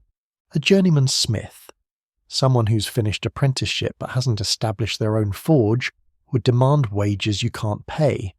Your profit margins are too thin. Between materials, fuel, guild dues and basic living expenses, there's not enough left over to add another paid worker. So you use family labour which is free in the sense that you're not paying wages but expensive in ways that don't show up in any accounting. Agnes's hands hurt constantly from the grinding work. Margaret's childhood is being spent in a workshop instead of playing or learning things that might expand her options in life. William is developing the kind of muscle imbalances that come from repetitive hauling one shoulder, already slightly higher than the other. Thomas, as your apprentice, is the only non-family labour and his father paid you to take him on. You're not paying Thomas. You're feeding him, housing him, teaching him, but actual money that flows the opposite direction from his family to you. This is the medieval small business model extract maximum work from family members who have no choice but to participate supplement with apprentice labour that's actually paid for by the apprentice's family and somehow make enough profit to keep everyone fed while maintaining equipment and materials. Historians still argue whether this constituted exploitation or just economic necessity, and the answer is probably both. Agnes and the children work because they have to, there's no alternative, no other path to survival. But also they work because this is how households function, everyone contributing to collective survival. The concept of separate economic identities for family members of paid labour, within the home of children having rights to free time, none of that exists in your conceptual framework. Agnes finishes grinding the rust off one piece and starts on another. She doesn't complain. She never complains, actually, which sometimes worries you more than if she did complain. People who never complain are either saints or are so deeply resigned to suffering that they've stopped believing complaint might change anything. Margaret drops a rivet, watches it bounce across the floor and scrambles to retrieve it before it disappears into the dirt. William comes in with another armload of wood, his face red from cold and exertion, and deposits it by the house hearth without being asked. Thomas pumps the bellows, maintaining forge temperature, his rhythm steady as a heartbeat. Your workshop is a family organism, every part supporting every other part, and if any component fails, if Agnes gets sick, if William injures himself, if Margaret rebels against her rivet-sorting destiny, the whole operation wobbles toward collapse. You strike the metal again, shaping the breastplate's curve, and you're acutely aware of the 5 people in and around this space whose lives depend on these hammer strikes landing true. The metal moves, the forge breathes. The family works silent and synchronized, manufacturing survival, one piece at a time. You haven't eaten a hot meal in 4 days. Not because there's no food, there's food sort of, but because eating a hot meal requires stopping work long enough to sit down and eat it, and the breastplate won't wait. So you're eating the way you always eat during intense commissions, standing up, grabbing whatever Agnes leaves within reach, chewing while you watch the metal heat swallowing between hammer strikes. Right now you're eating cold porridge. It was hot this morning probably. Agnes made it before dawn, a pot of oats cooked with water, and a tiny amount of salt that's supposed to make it more palatable, but mostly just makes it salty. By the time you got around to eating it around mid-morning during a brief moment when you had to wait for the forge to come back to temperature after banking it overnight, it had congealed into a thick greyish mass that you're scooping out with your fingers, because finding a spoon requires stopping work and you can't stop work. It tastes like nothing. Well, not nothing, it tastes like oats and salt in the wooden bowl it's been sitting in. But there's no pleasure in it, no satisfaction beyond the basic caloric intake that keeps your body functional. Medieval peasant food is often described in history books as simple or humble, which are polite ways of saying it's boring and barely adequate. The porridge has some texture to it that might be lumps of poorly ground oat or might be something else. You don't examine it too closely. You just eat mechanical, fueling the machine of your body the same way you fuel the forge with charcoal. Thomas eats the same thing, though he gets his portion from a different bowl, and he at least sits down for 10 minutes to eat it. He's growing his body, demanding calories for development, and you can see he's never quite full. There's a hungry look around his eyes that's become permanent, a thinness that suggests his body is consuming itself, slightly burning muscle to make up for insufficient food. The children eat porridge, 2 smaller portions. Agnes eats last, taking whatever remains, after everyone else has been served. This is the hierarchy of consumption, working men first, growing children second, women last. It's not cruelty, or not just cruelty, it's economic logic. You need maximum caloric intake because your labour generates income. The children need adequate nutrition to grow into workers. Agnes needs enough to survive and continue her work, but her tasks require less raw physical energy than yours, so she gets less food. Dinner, when it happens, is usually a soup or stew. Onions, leeks, maybe some cabbage if it's in season. A piece of salt pork if you've been paid recently, though that's becoming rarer. Bread, always bread, because bread is the foundation of every meal. Dark bread made from mixed grains. Wheat is too expensive for daily consumption, so you're eating rye and barley and whatever else was available at the miller's. But tonight you won't have dinner. Not a real one. You'll have more cold porridge, maybe a chunk of bread eaten while standing at the forge, because the breastplate needs 6 more hours of work, and you can't afford to lose that time to something as frivolous as sitting down to eat. This is what intensive project work looks like, a complete collapse of normal life rhythms. Meals become fuel stops. Sleep becomes brief collapse periods. Your entire existence narrows to the work and everything else comfort, pleasure, social interaction. Basic human dignity gets deferred to some theoretical future when the commission is complete. You're losing weight. You've noticed this over the past week. Your belt needs to be tightened another notch. Your ribs are more visible when you wash. Your face, when you catch a glimpse in a water bucket, looks gaunt. This happens during big commissions, and you'll gain some of it back afterward when you can afford to eat properly and have time to actually enjoy meals. But right now, standing at the forge with cold porridge on your fingers and the taste of oats thick in your mouth, you're just thinking about how much you'd like something warm. Soup would be nice. Anything with flavour would be nice. There's a tavern in town where they sometimes serve roasted meat, and you've got a fantasy that you indulge in during particularly boring stretches of hammering. A fantasy where you finish this breastplate, get paid, and immediately go to that tavern and order meat and bread and ale, and you sit there, actually sit at a table, and you eat until you're completely full. This fantasy is probably unrealistic. When you finish the breastplate, you'll need to use the payment to buy iron for the next commission, and pay off the charcoal debt you've been accumulating with Godric, and cover the guild dues that are coming up next month. There won't be much left for tavern fantasies. Agnes appears with a piece of bread and a small cup of ale. The bread is 2 days old, starting to harden, but it's food.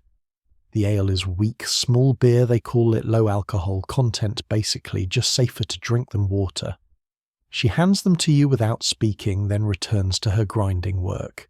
You eat the bread in 3 bites, barely chewing, washing it down with ale that tastes of yeast and not much else.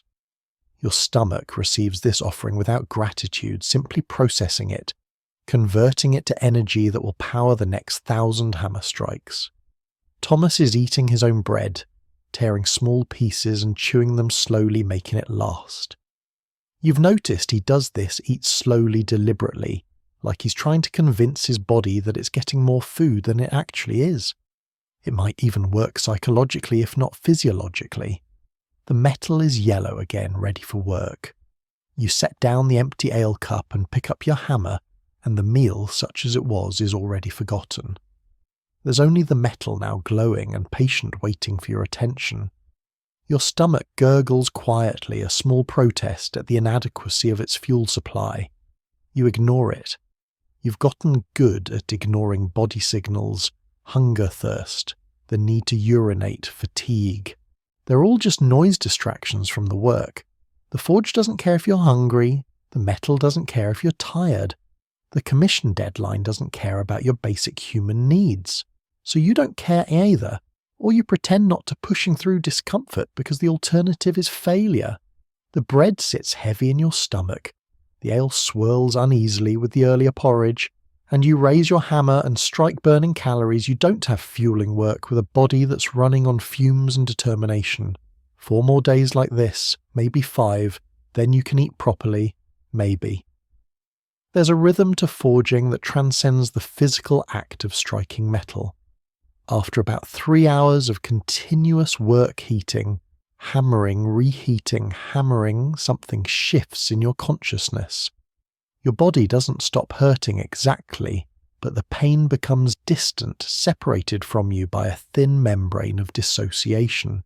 Your mind goes somewhere else, somewhere quiet, while your hands continue the work with automatic precision. This is the meditation of 10,000 strikes. Not the kind of meditation where monks sit in silence contemplating the divine. This is a meditation born of pure repetition, where the act itself becomes the emptying, the hammer becomes the mantra, and the ringing anvil becomes your prayer bell. Strike. The hammer falls, the metal moves infinitesimally. The anvil sings its note. Rebound. The hammer rises. Your shoulder absorbs and redirects the momentum. Your feet shift slightly, adjusting your stance. Strike. Again. The pattern repeating. Each strike approximately the same force, the same angle, the same placement, walking across the metal surface in overlapping circles that gradually shape the material. Your conscious mind has stopped narrating. Earlier in the day you were thinking about each decision. Should this section be thicker? Is this curve right? How does this relate to the overall form? Now those thoughts have dissolved. Your hands know what to do. Your body has internalized the pattern. You're not thinking about forging anymore. You're just forging. This state has a strange quality where time stops behaving normally. Hours pass like minutes, or minutes stretch like hours. You're never quite sure which. You'll look up and realize the light through the workshop's small window has changed completely. That morning has become afternoon, or afternoon has become evening, and you have no clear memory of the intervening time. Just the hammer falling, rising, falling, the metal glowing, darkening, glowing again. Historians still argue whether medieval craftsmen experienced anything resembling what modern people call flow states or mindfulness, but you're living it right now. You found the place where effort becomes effortless, where the distinction between you and the work dissolves into pure action. Thomas has stopped pumping the bellows. You didn't consciously notice when this happened, but he's sitting now taking a break, and the forge is maintaining temperature on its own for the moment. He's watching you work with an expression that might be awe or might be exhaustion, probably both. He's learning that mastery isn't about technique, not really. It's about the ability to continue to maintain focus through thousands of repetitions to not go mad from the monotony. The breastplate is taking its final form now. The major shaping is done. What you're doing in this trance state is refinement, adjusting curves by millimeters, smoothing transitions between thick and thin sections, creating a surface that will eventually be filed and polished, but which needs to be as close to correct as possible before you stop forging it. Each section of the breastplate has been heated and worked dozens of times. Some sections, the ones that required significant shaping, have been heated and worked over 100 times. If someone asked you to count exactly how many hammer strikes you've delivered to this piece, you couldn't. Thousands, tens of thousands maybe, each one slightly different, each one responding to what the metal needed in that moment. Your hammer arm moves like a pendulum, rising and falling with mechanical regularity. The rhythm has a pulse roughly matching your heartbeat, and you've synced your breathing to it as well. Inhale during the rebound. Exhale during the strike. This breathing pattern keeps you oxygenated, keeps your muscles from cramping, keeps the rhythm sustainable for hours. The workshop has faded away. You're barely aware of Agnes grinding metal in the corner of Margaret sorting rivets, with patient fingers of William returning with more firewood. These activities are happening in your peripheral awareness, but your focus has narrowed to a tunnel that contains only the glowing metal, the hammer, the anvil, and the space between them where transformation occurs. There's a particular zone of hammer work where you're not controlling the strikes consciously anymore. Your body has learned the pattern so deeply that it's executing it without executive function. Your eyes see the metal, your hands adjust. The hammer falls precisely where it needs to fall without you deciding where that is. It's like walking. Once learned, you don't think about how to move your legs. They just move. This is what 10,000 strikes teaches you. Not just how to shape metal, but how to become the shaping. How to stop being a person using a tool and start being a single system. Human, hammer, anvil, metal, operating as one coordinated entity. The metal glows yellow again, pulled fresh from the forge. You don't remember deciding to reheat it. You don't remember walking to the forge or using the tongs or placing it back on the anvil. But here it is ready, and your hammer is already falling. Strike.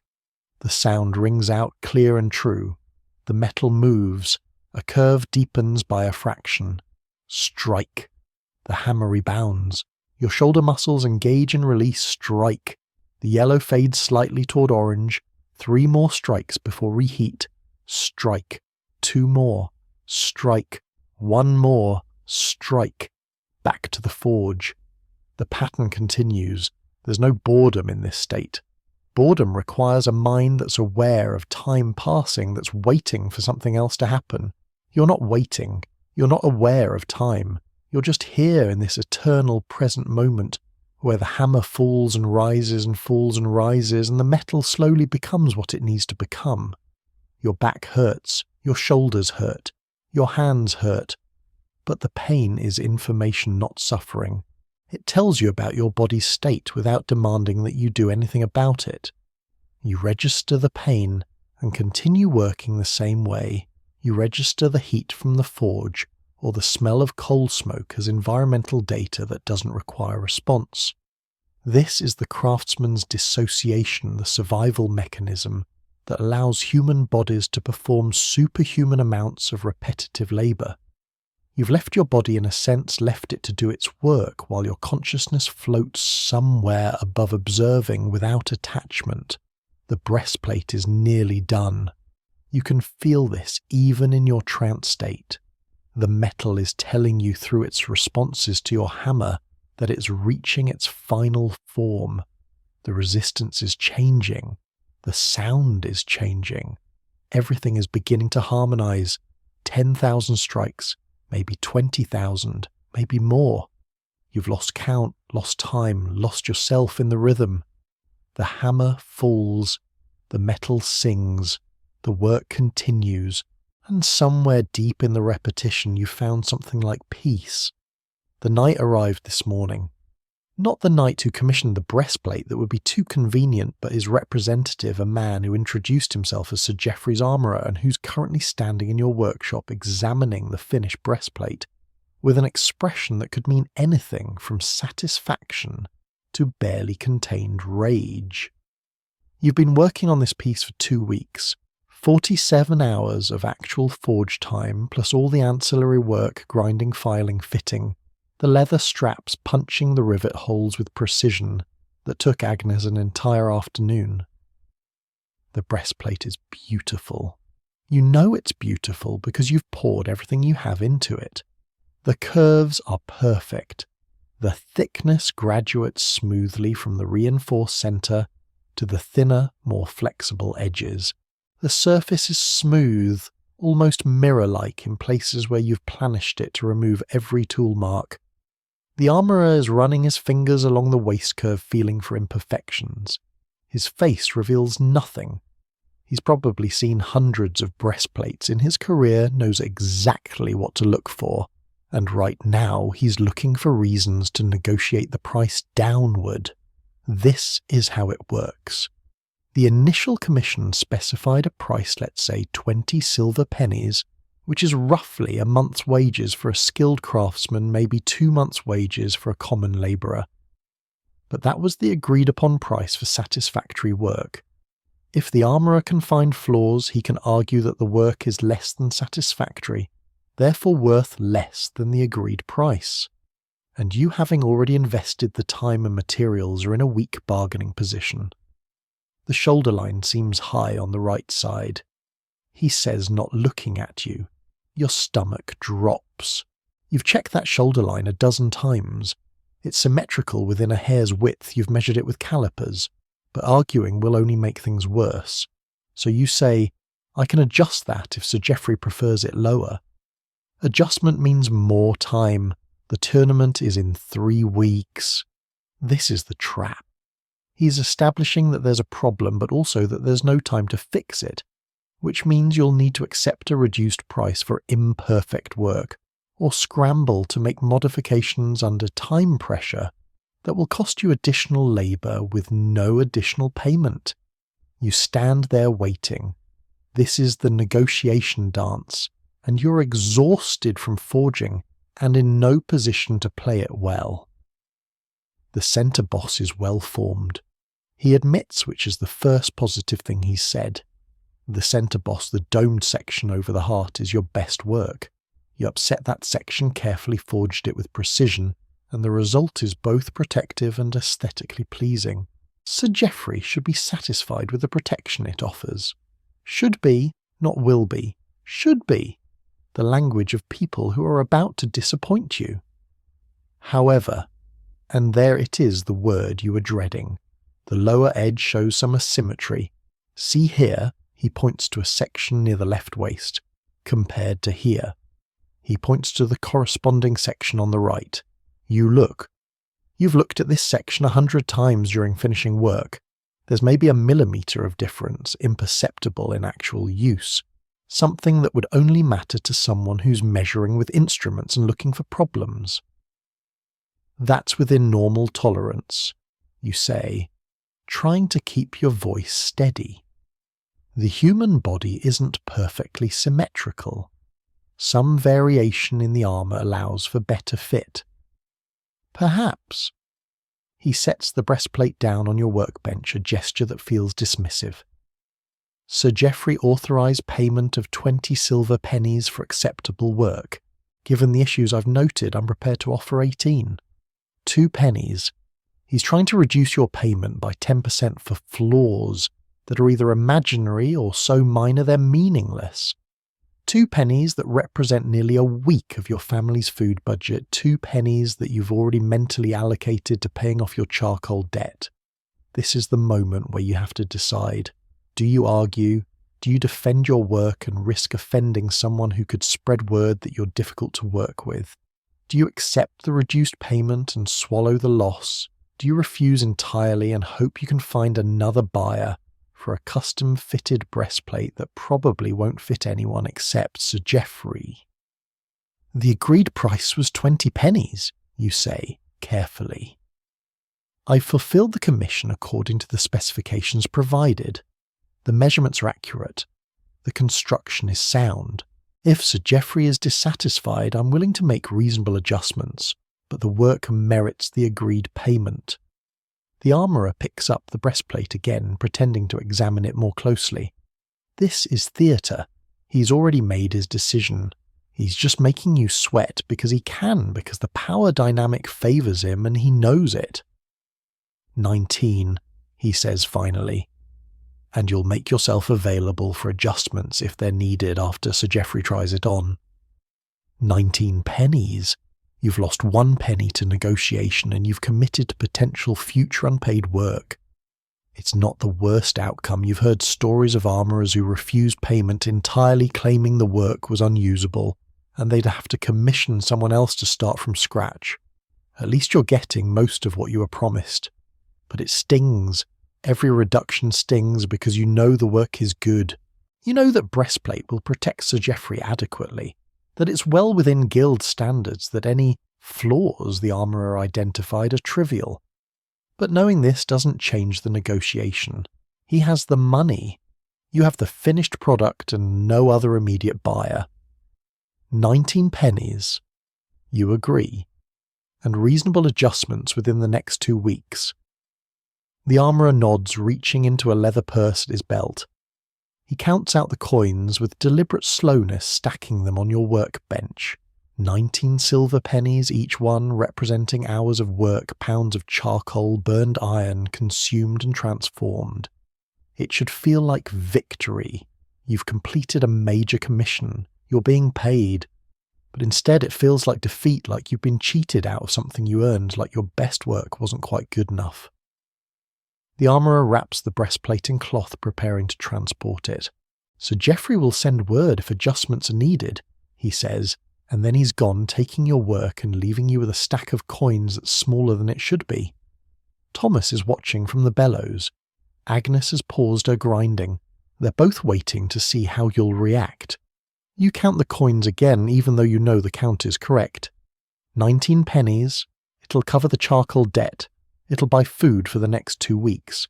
It'll leave almost nothing for the iron you'll need for the next commission, which means you'll be negotiating with Willem from a position of desperation, which means he'll charge premium prices. The economics never quite work out. You're always behind, always scrambling, always one bad negotiation away from crisis. You pocket the coins and turn back to the forge. There's other work waiting. There's always other work waiting. The payment isn't enough. It's never enough. But it's what you have. The forge fire can never be allowed to die completely. This isn't a preference or a convenience. It's an absolute necessity that governs your entire existence. Right now it's 2 a.m. and you're standing in the dark workshop, wearing nothing but a thin shirt and breeches, feeding charcoal into the banked coals because Thomas missed his scheduled tending and the fire dropped too low. You're not angry at Thomas. He's 12 years old and exhausted, and he fell asleep so deeply that his internal alarm, the one he's been training to wake him every few hours, simply failed. It happens. You did the same thing when you were an apprentice and your master beat you for it, and you've chosen not to beat Thomas because you remember how the beating didn't make you better at waking up, it just made you more afraid. But the fire nearly died, and that's a crisis that transcends blame. A dead forge in winter takes 2 full days to restart properly. Not just lighting it, any fool can get a fire going. But bringing it up to working temperature, seasoning the new firebed, getting everything stable and predictable again. 2 days minimum. 2 days where you can't work, can't take commissions, can't earn money. So you're here at 2 a.m. barefoot on the cold workshop floor, carefully adding charcoal piece by piece, coaxing the faint orange glow back to life. You're blowing gently on the coals, not too hard, just enough to give them oxygen, without scattering the ash. Your breath makes clouds in the frigid air. Your feet are going numb. The fire is responding, slowly, grudgingly, but responding. A few more pieces of charcoal, a few more gentle breaths. The orange is spreading, becoming more confident, claiming more territory in the ashbed. Thomas appears in the doorway, his face stricken. "Master, I..." "Get the bellows," you say quietly, not angry, just stating what needs to happen. He scrambles to the bellows and starts pumping slow and steady, giving the fire the air it needs. The coals begin to glow brighter. Crisis averted. This is your life now. Not just the forge work during daylight hours, but the constant vigilance that fire requires. Someone must always be paying attention. Someone must always be ready to wake, to check, to add fuel. The forge is like a child that never grows up, never becomes independent, never stops demanding care. During deep winter, January, February, the fire watch becomes even more critical. The workshop gets cold enough that your breath freezes, that water left in cups develops ice, that the metal itself becomes almost painful to touch, even when it is not heated. If the forge dies in those conditions, restarting becomes an all-day ordeal of warming, everything drying, everything fighting against cold that wants to kill your fire before it can establish itself. So you've developed a schedule. You tend the forge before bed, banking it carefully, burying live coals under a thick layer of ash and fresh charcoal that will burn slowly through the night. Thomas wakes around midnight to check it, add fuel if needed. You wake around 3 a.m. for another check. Thomas again at 6 a.m. though, by then it's almost time to wake anyway and begin the day's work. 3 interrupted sleep periods per night. Every night. For the entire time you're operating the forge, which is essentially all year except for maybe 2 weeks in summer when you take what passes for a vacation, meaning you still work, just not on major commissions. Your sleep is fractured into segments. Modern sleep researchers would have opinions about what this does to human health and cognition, but you don't know anything about sleep research. You just know you're tired. Always tired. A deep bone-level exhaustion that never fully resolves because you never get more than 3 consecutive hours of sleep.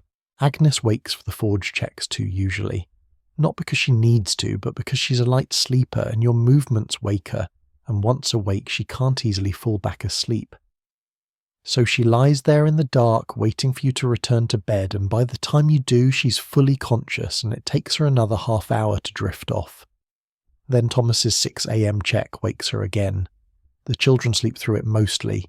Young bodies can sleep through almost anything. But you and Agnes are accumulating a sleep debt that has no repayment schedule, and it shows in your faces, in your reflexes, in the way simple decisions sometimes feel impossibly difficult. The forge is stable now. The glow is strong and even. Thomas is still pumping, making sure it's fully revived before stopping. You add a few more pieces of charcoal, enough to keep it going until the 6 a.m. check. "I'm sorry," Thomas says quietly, not stopping his work. "Don't be sorry, just wake up next time."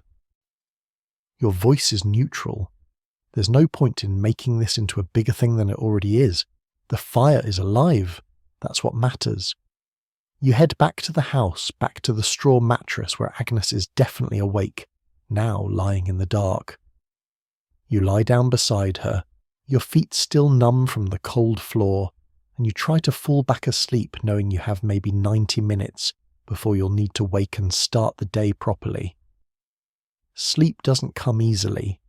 Your mind is too activated from the forge emergency, your body too cold.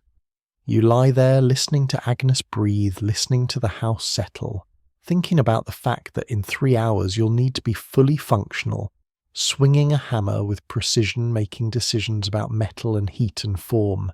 This is unsustainable. You know this intellectually. The human body isn't designed for chronic sleep deprivation, for constant interruption, for this level of vigilance. But what's the alternative? Let the forge die, lose 2 days of work, fall behind on commissions and watch your reputation and income evaporate. There is no alternative. The forge fire is your livelihood, and livelihoods don't care about sleep cycles or human limitations. They demand what they demand, and you give it because refusing means extinction. Agnes's breathing has shifted. She's fallen back asleep somehow, her body having surrendered to exhaustion, even if her mind was reluctant. You're still awake, brain spinning through tomorrow's tasks, wondering if you remembered to bank the coals correctly, if Thomas will wake for the 6 a.m. check, if the fire will still be alive when morning comes. Eventually you sleep. Shallow, restless sleep full of half-dreams where you're working at the forge or the forge is dying, or you're trying to wake Thomas but he won't wake. Not restful sleep. Not restorative sleep. Just the minimum unconsciousness required to keep your body functional for another day. At 6 a.m, Thomas's movements wake you. He's heading to the forge for his check. You lie there listening, waiting for any sound that suggests a problem.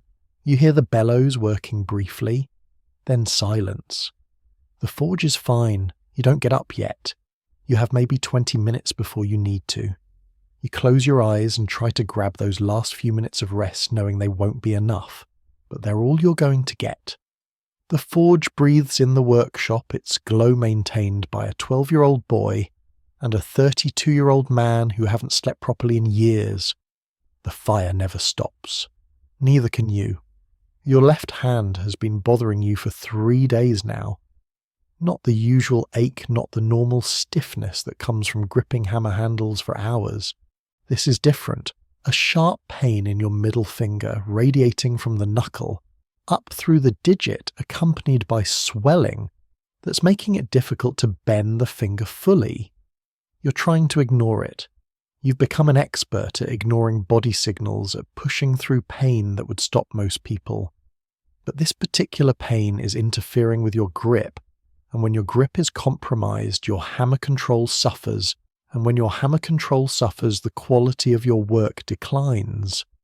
You've been compensating by gripping the hammer differently, using your ring and index fingers more, trying to keep pressure off the injured middle finger. This works, sort of, but it's changing your swing mechanics, and after a full day of forging with an altered grip, your entire right arm is complaining about the unnatural movement pattern. The finger is infected. You know this because it's warm to the touch, warmer than it should be, and there's a red streak starting to extend from the knuckle toward your palm. Red streaks are bad. Red streaks mean the infection is travelling, following your veins, potentially heading toward your heart and your brain, where it can kill you with remarkable efficiency. You got the initial injury 4 days ago, a small cut from a piece of sharp metal while you were filing. Nothing dramatic, just a slice across the knuckle that bled a little and then stopped. You wrapped it with a strip of cloth and forgot about it because small cuts are constant in this trade, and you can't stop working every time you bleed. But this cut got infected probably from the general filth that accumulates in a forge workshop where everything is covered in metal dust and charcoal residue, and your hands are never truly clean. Now it's swelling, throbbing, and threatening to become something much worse than a minor inconvenience. Agnes noticed it this morning. "That needs attention," she said, her voice carrying the flat certainty of someone who's seen infections before, who knows what happens when they're ignored. "After I finished this pauldron, you told her, which was a lie. You're not going to seek treatment for a finger. Treatment costs money you don't have, and the local barber surgeon is more likely to want to amputate the finger than actually treat the infection. Medieval medicine operates on aggressive principles. If a part is infected, remove it before the infection spreads. It's logical in its way, but you need all your fingers. So you're attempting home treatment. Agnes has prepared a poultice crushed garlic mixed with honey and some herbs she swears help with infection. The theory is that garlic has properties that fight infection, and honey prevents wounds from festering. Whether this actually works is debatable, but it's what you have, so you're using it. She wrapped the poultice around your finger last night, binding it with clean cloth. It's still there now under the leather glove you wear for forge work, and it's making your grip even more awkward. The glove is too tight with the extra bulk of the poultice cutting off circulation slightly, but taking off the glove means exposing the wound to forge contamination, which will definitely make things worse. You're in an impossible situation. You need to work, there's a commission deadline approaching, and you can't afford to lose days to injury. But working is making the injury worse, grinding the wrapped poultice against the hammer handle, preventing proper healing, possibly driving infection deeper into the tissue. Thomas keeps glancing at your hand. He's noticed you're gripping differently, noticed you're occasionally pausing to flex the finger and wince. He hasn't said anything because what would he say? "Master, you should stop working" isn't something an apprentice tells a master even when it's obviously true. The worst part is understanding what happens if this goes wrong. You've seen other craftsmen lose fingers to infection. One smith you knew lost 3 fingers on his left hand index middle, and ring all from a single infection that travelled across the knuckles. He can still work technically, but his output has dropped by half. He can't hold certain tools properly. He can't do detailed work. His income collapsed, and last you heard he was struggling to feed his family.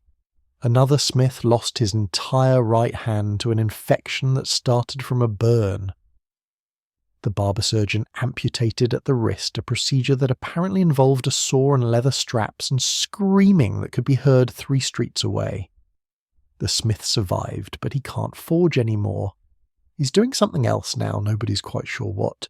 He disappeared from the guild, stopped attending meetings, became one of those cautionary tales that other craftsmen whisper about when they're treating their own minor injuries and wondering if they should be more careful. So yes, you know the stakes. This infected finger could cost you your hand. Your hand could cost you your livelihood. Your livelihood could cost you your family's survival. The chain of consequences is clear and terrifying. But you also know that stopping work to properly treat the infection, resting the hand, keeping it clean, giving it time to heal means no income for however long that takes. A week minimum, maybe 2. That's 2 weeks of no earnings, 2 weeks of your family eating through reserves. You don't have 2 weeks of falling behind on commissions and disappointing clients and damaging your reputation. So you're gambling. You're betting that the garlic and honey poultice will work, that your body's natural defences will overcome the infection, that you can keep working without making things catastrophically worse. It's not a good bet, the odds are probably against you, but it's the only bet available to someone in your economic position. You heat another piece of metal, grip your hammer with your compromised hand and strike. The pain shoots up your finger. You strike again and again. The pauldron is taking shape slowly while your finger throbs in rhythm with your heartbeat. Agnes is watching from her corner, her face carefully neutral, but you can feel her worry like a physical presence. She knows the stakes too. She's already mentally preparing for the worst-case scenario, figuring out how the household would survive. If you lost the hand, what work she could take on, whether Thomas is skilled enough yet to take over some commissions. These are the calculations that happen in the margins of medieval life. Not dramatic battles or political intrigue, just the quiet mathematics of survival, where one infected finger can topple everything. You wrap your hand tighter around the hammer, feeling the poultice shift under the glove, feeling the throb intensify. The metal glows yellow. You strike and the pain is sharp enough to make you gasp. But the work continues. It has to continue. Stopping is death, just slower. The forge doesn't care about your infected finger. Neither does the deadline. So you keep swinging, keep working, keep betting against biology and hoping your luck holds just a little longer. The armour leaves. Sir Geoffrey's armourer returned this morning, inspected the completed commission. Breastplate pauldrons, vambraces, all finished and polished, and loaded them onto his cart without ceremony.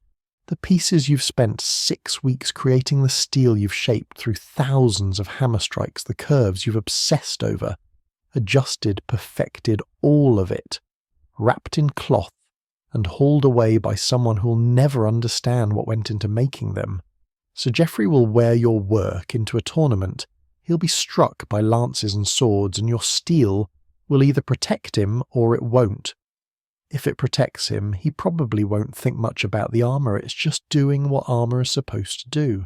If it fails, if something cracks or a joint binds at a critical moment, your name will be cursed by his entire household, and probably by the guild as well. But right now, watching the cart disappear down the road, you're not thinking about Sir Geoffrey's future safety. You're thinking about the fact that the workshop is suddenly terribly empty. The projects that consumed you for weeks are gone.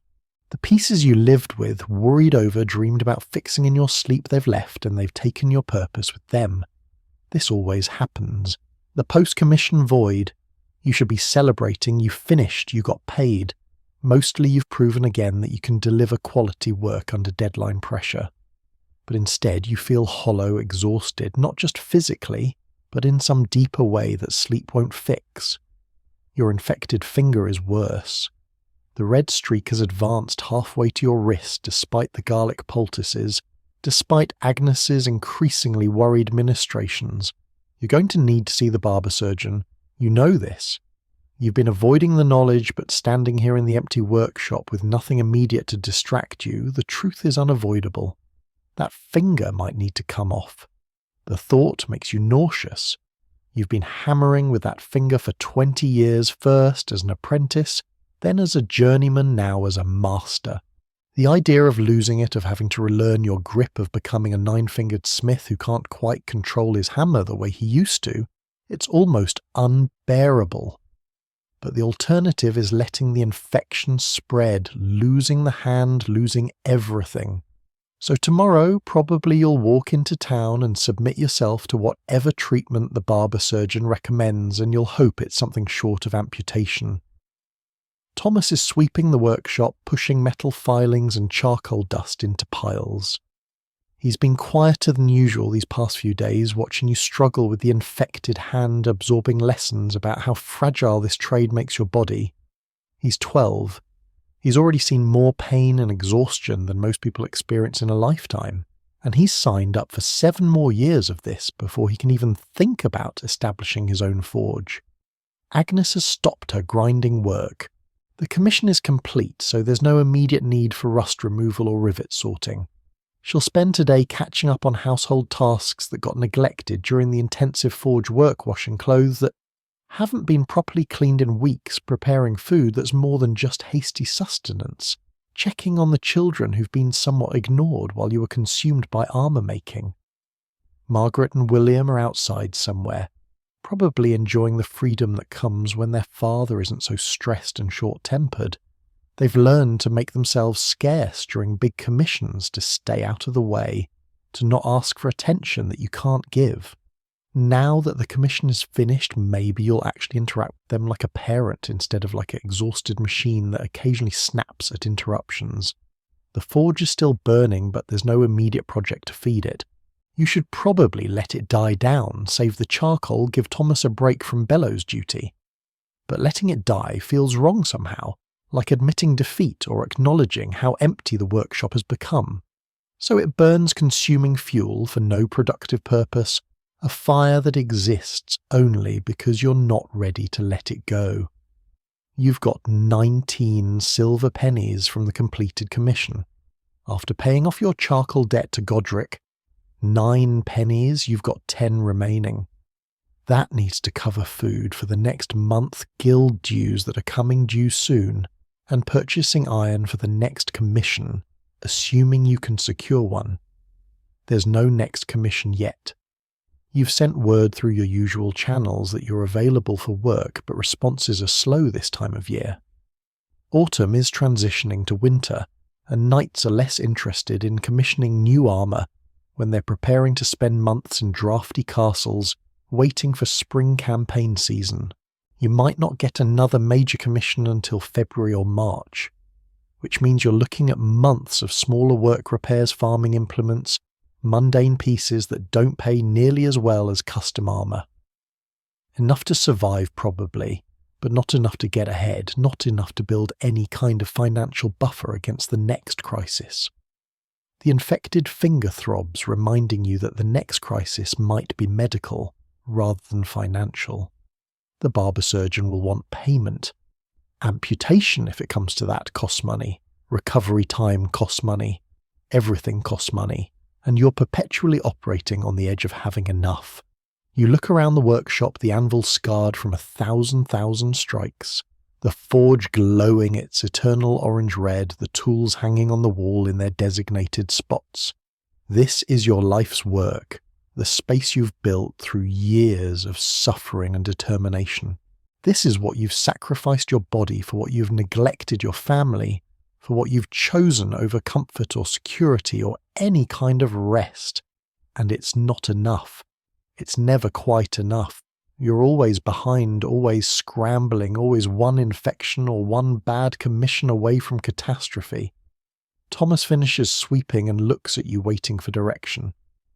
What should he do now? What's the next task? And you realize you don't have an answer. There is no next task. The commission is complete. The workshop is clean. The forge is burning for no reason. Bank the coals, you tell him. We'll let it cool for a few days. He nods and begins the process, burying the live coals under ash, preparing the forge for dormancy. You watch him work, this 12-year-old boy who's learning that excellence in this trade is measured in destroyed bodies and insufficient payment, and you wonder if you're doing him a favour by teaching him these skills, or if you're just perpetuating a cycle of suffering that never ends. The armour is gone, the knight rides towards his tournament, and you're already heating the next piece, already beginning the next commission, already burning through your body and your resources and your time. Because the work doesn't end. It never ends. Even when there's no immediate project, you're preparing for the next one, maintaining tools, ordering materials, keeping the forge alive. The hammer waits on the anvil. The steel waits in the corner. Your hands, one infected, both scarred, wait for the next excuse to destroy themselves a little more. This is your life. This is what survival looks like in 1350 whatever. Not glorious battles or grand achievements. Just continuous grinding labour that consumes everything and offers barely enough in return. The forge glows dimmer now, banking itself towards sleep. Thomas pumps the bellows one last time, settling the coals. And tomorrow you'll wake at 4 a.m. and you'll begin again. Because that's what smiths do. They endure, they continue. They forge until their bodies break, and then they forge a little longer. The metal doesn't care about your exhaustion. Neither does winter or hunger, or the infected finger that might cost you everything. So you endure, you continue, you forge. The breastplate is finished, delivered, gone. Sir Geoffrey will wear it into combat, trusting steel he's never met, to protect flesh he's never considered vulnerable. And you'll wake tomorrow with an infected hand and an empty workshop and the knowledge that this cycle never ends, that there's always another piece to forge, another deadline to meet another payment that won't quite cover your expenses. The forge breathes its last conscious breath for the day settling into banked sleep. Thomas has gone to his straw bed. Agnes is preparing something that might pass for dinner. Your children are somewhere being children, briefly free from the shadow of the forge. And you stand in the workshop alone with the cooling metal and the fading light, understanding, finally, that you wouldn't survive a day as a medieval blacksmith forging armour, not because the work is impossible, but because survival in this context isn't really survival at all. It's just slower dying one hammer strike at a time until your body gives out, or your luck runs dry, or an infection crawls up your arm toward your heart. The work is beautiful. The craft is noble. The armour you've made will save lives. But the cost is everything you have, and everything you are, and everything you'll never be, because you gave it all to the forge. The workshop falls silent. The day ends. Tomorrow begins in a few short hours. Rest now. While you can, the metal will be waiting. The story ends here. See you in the next video. Good night.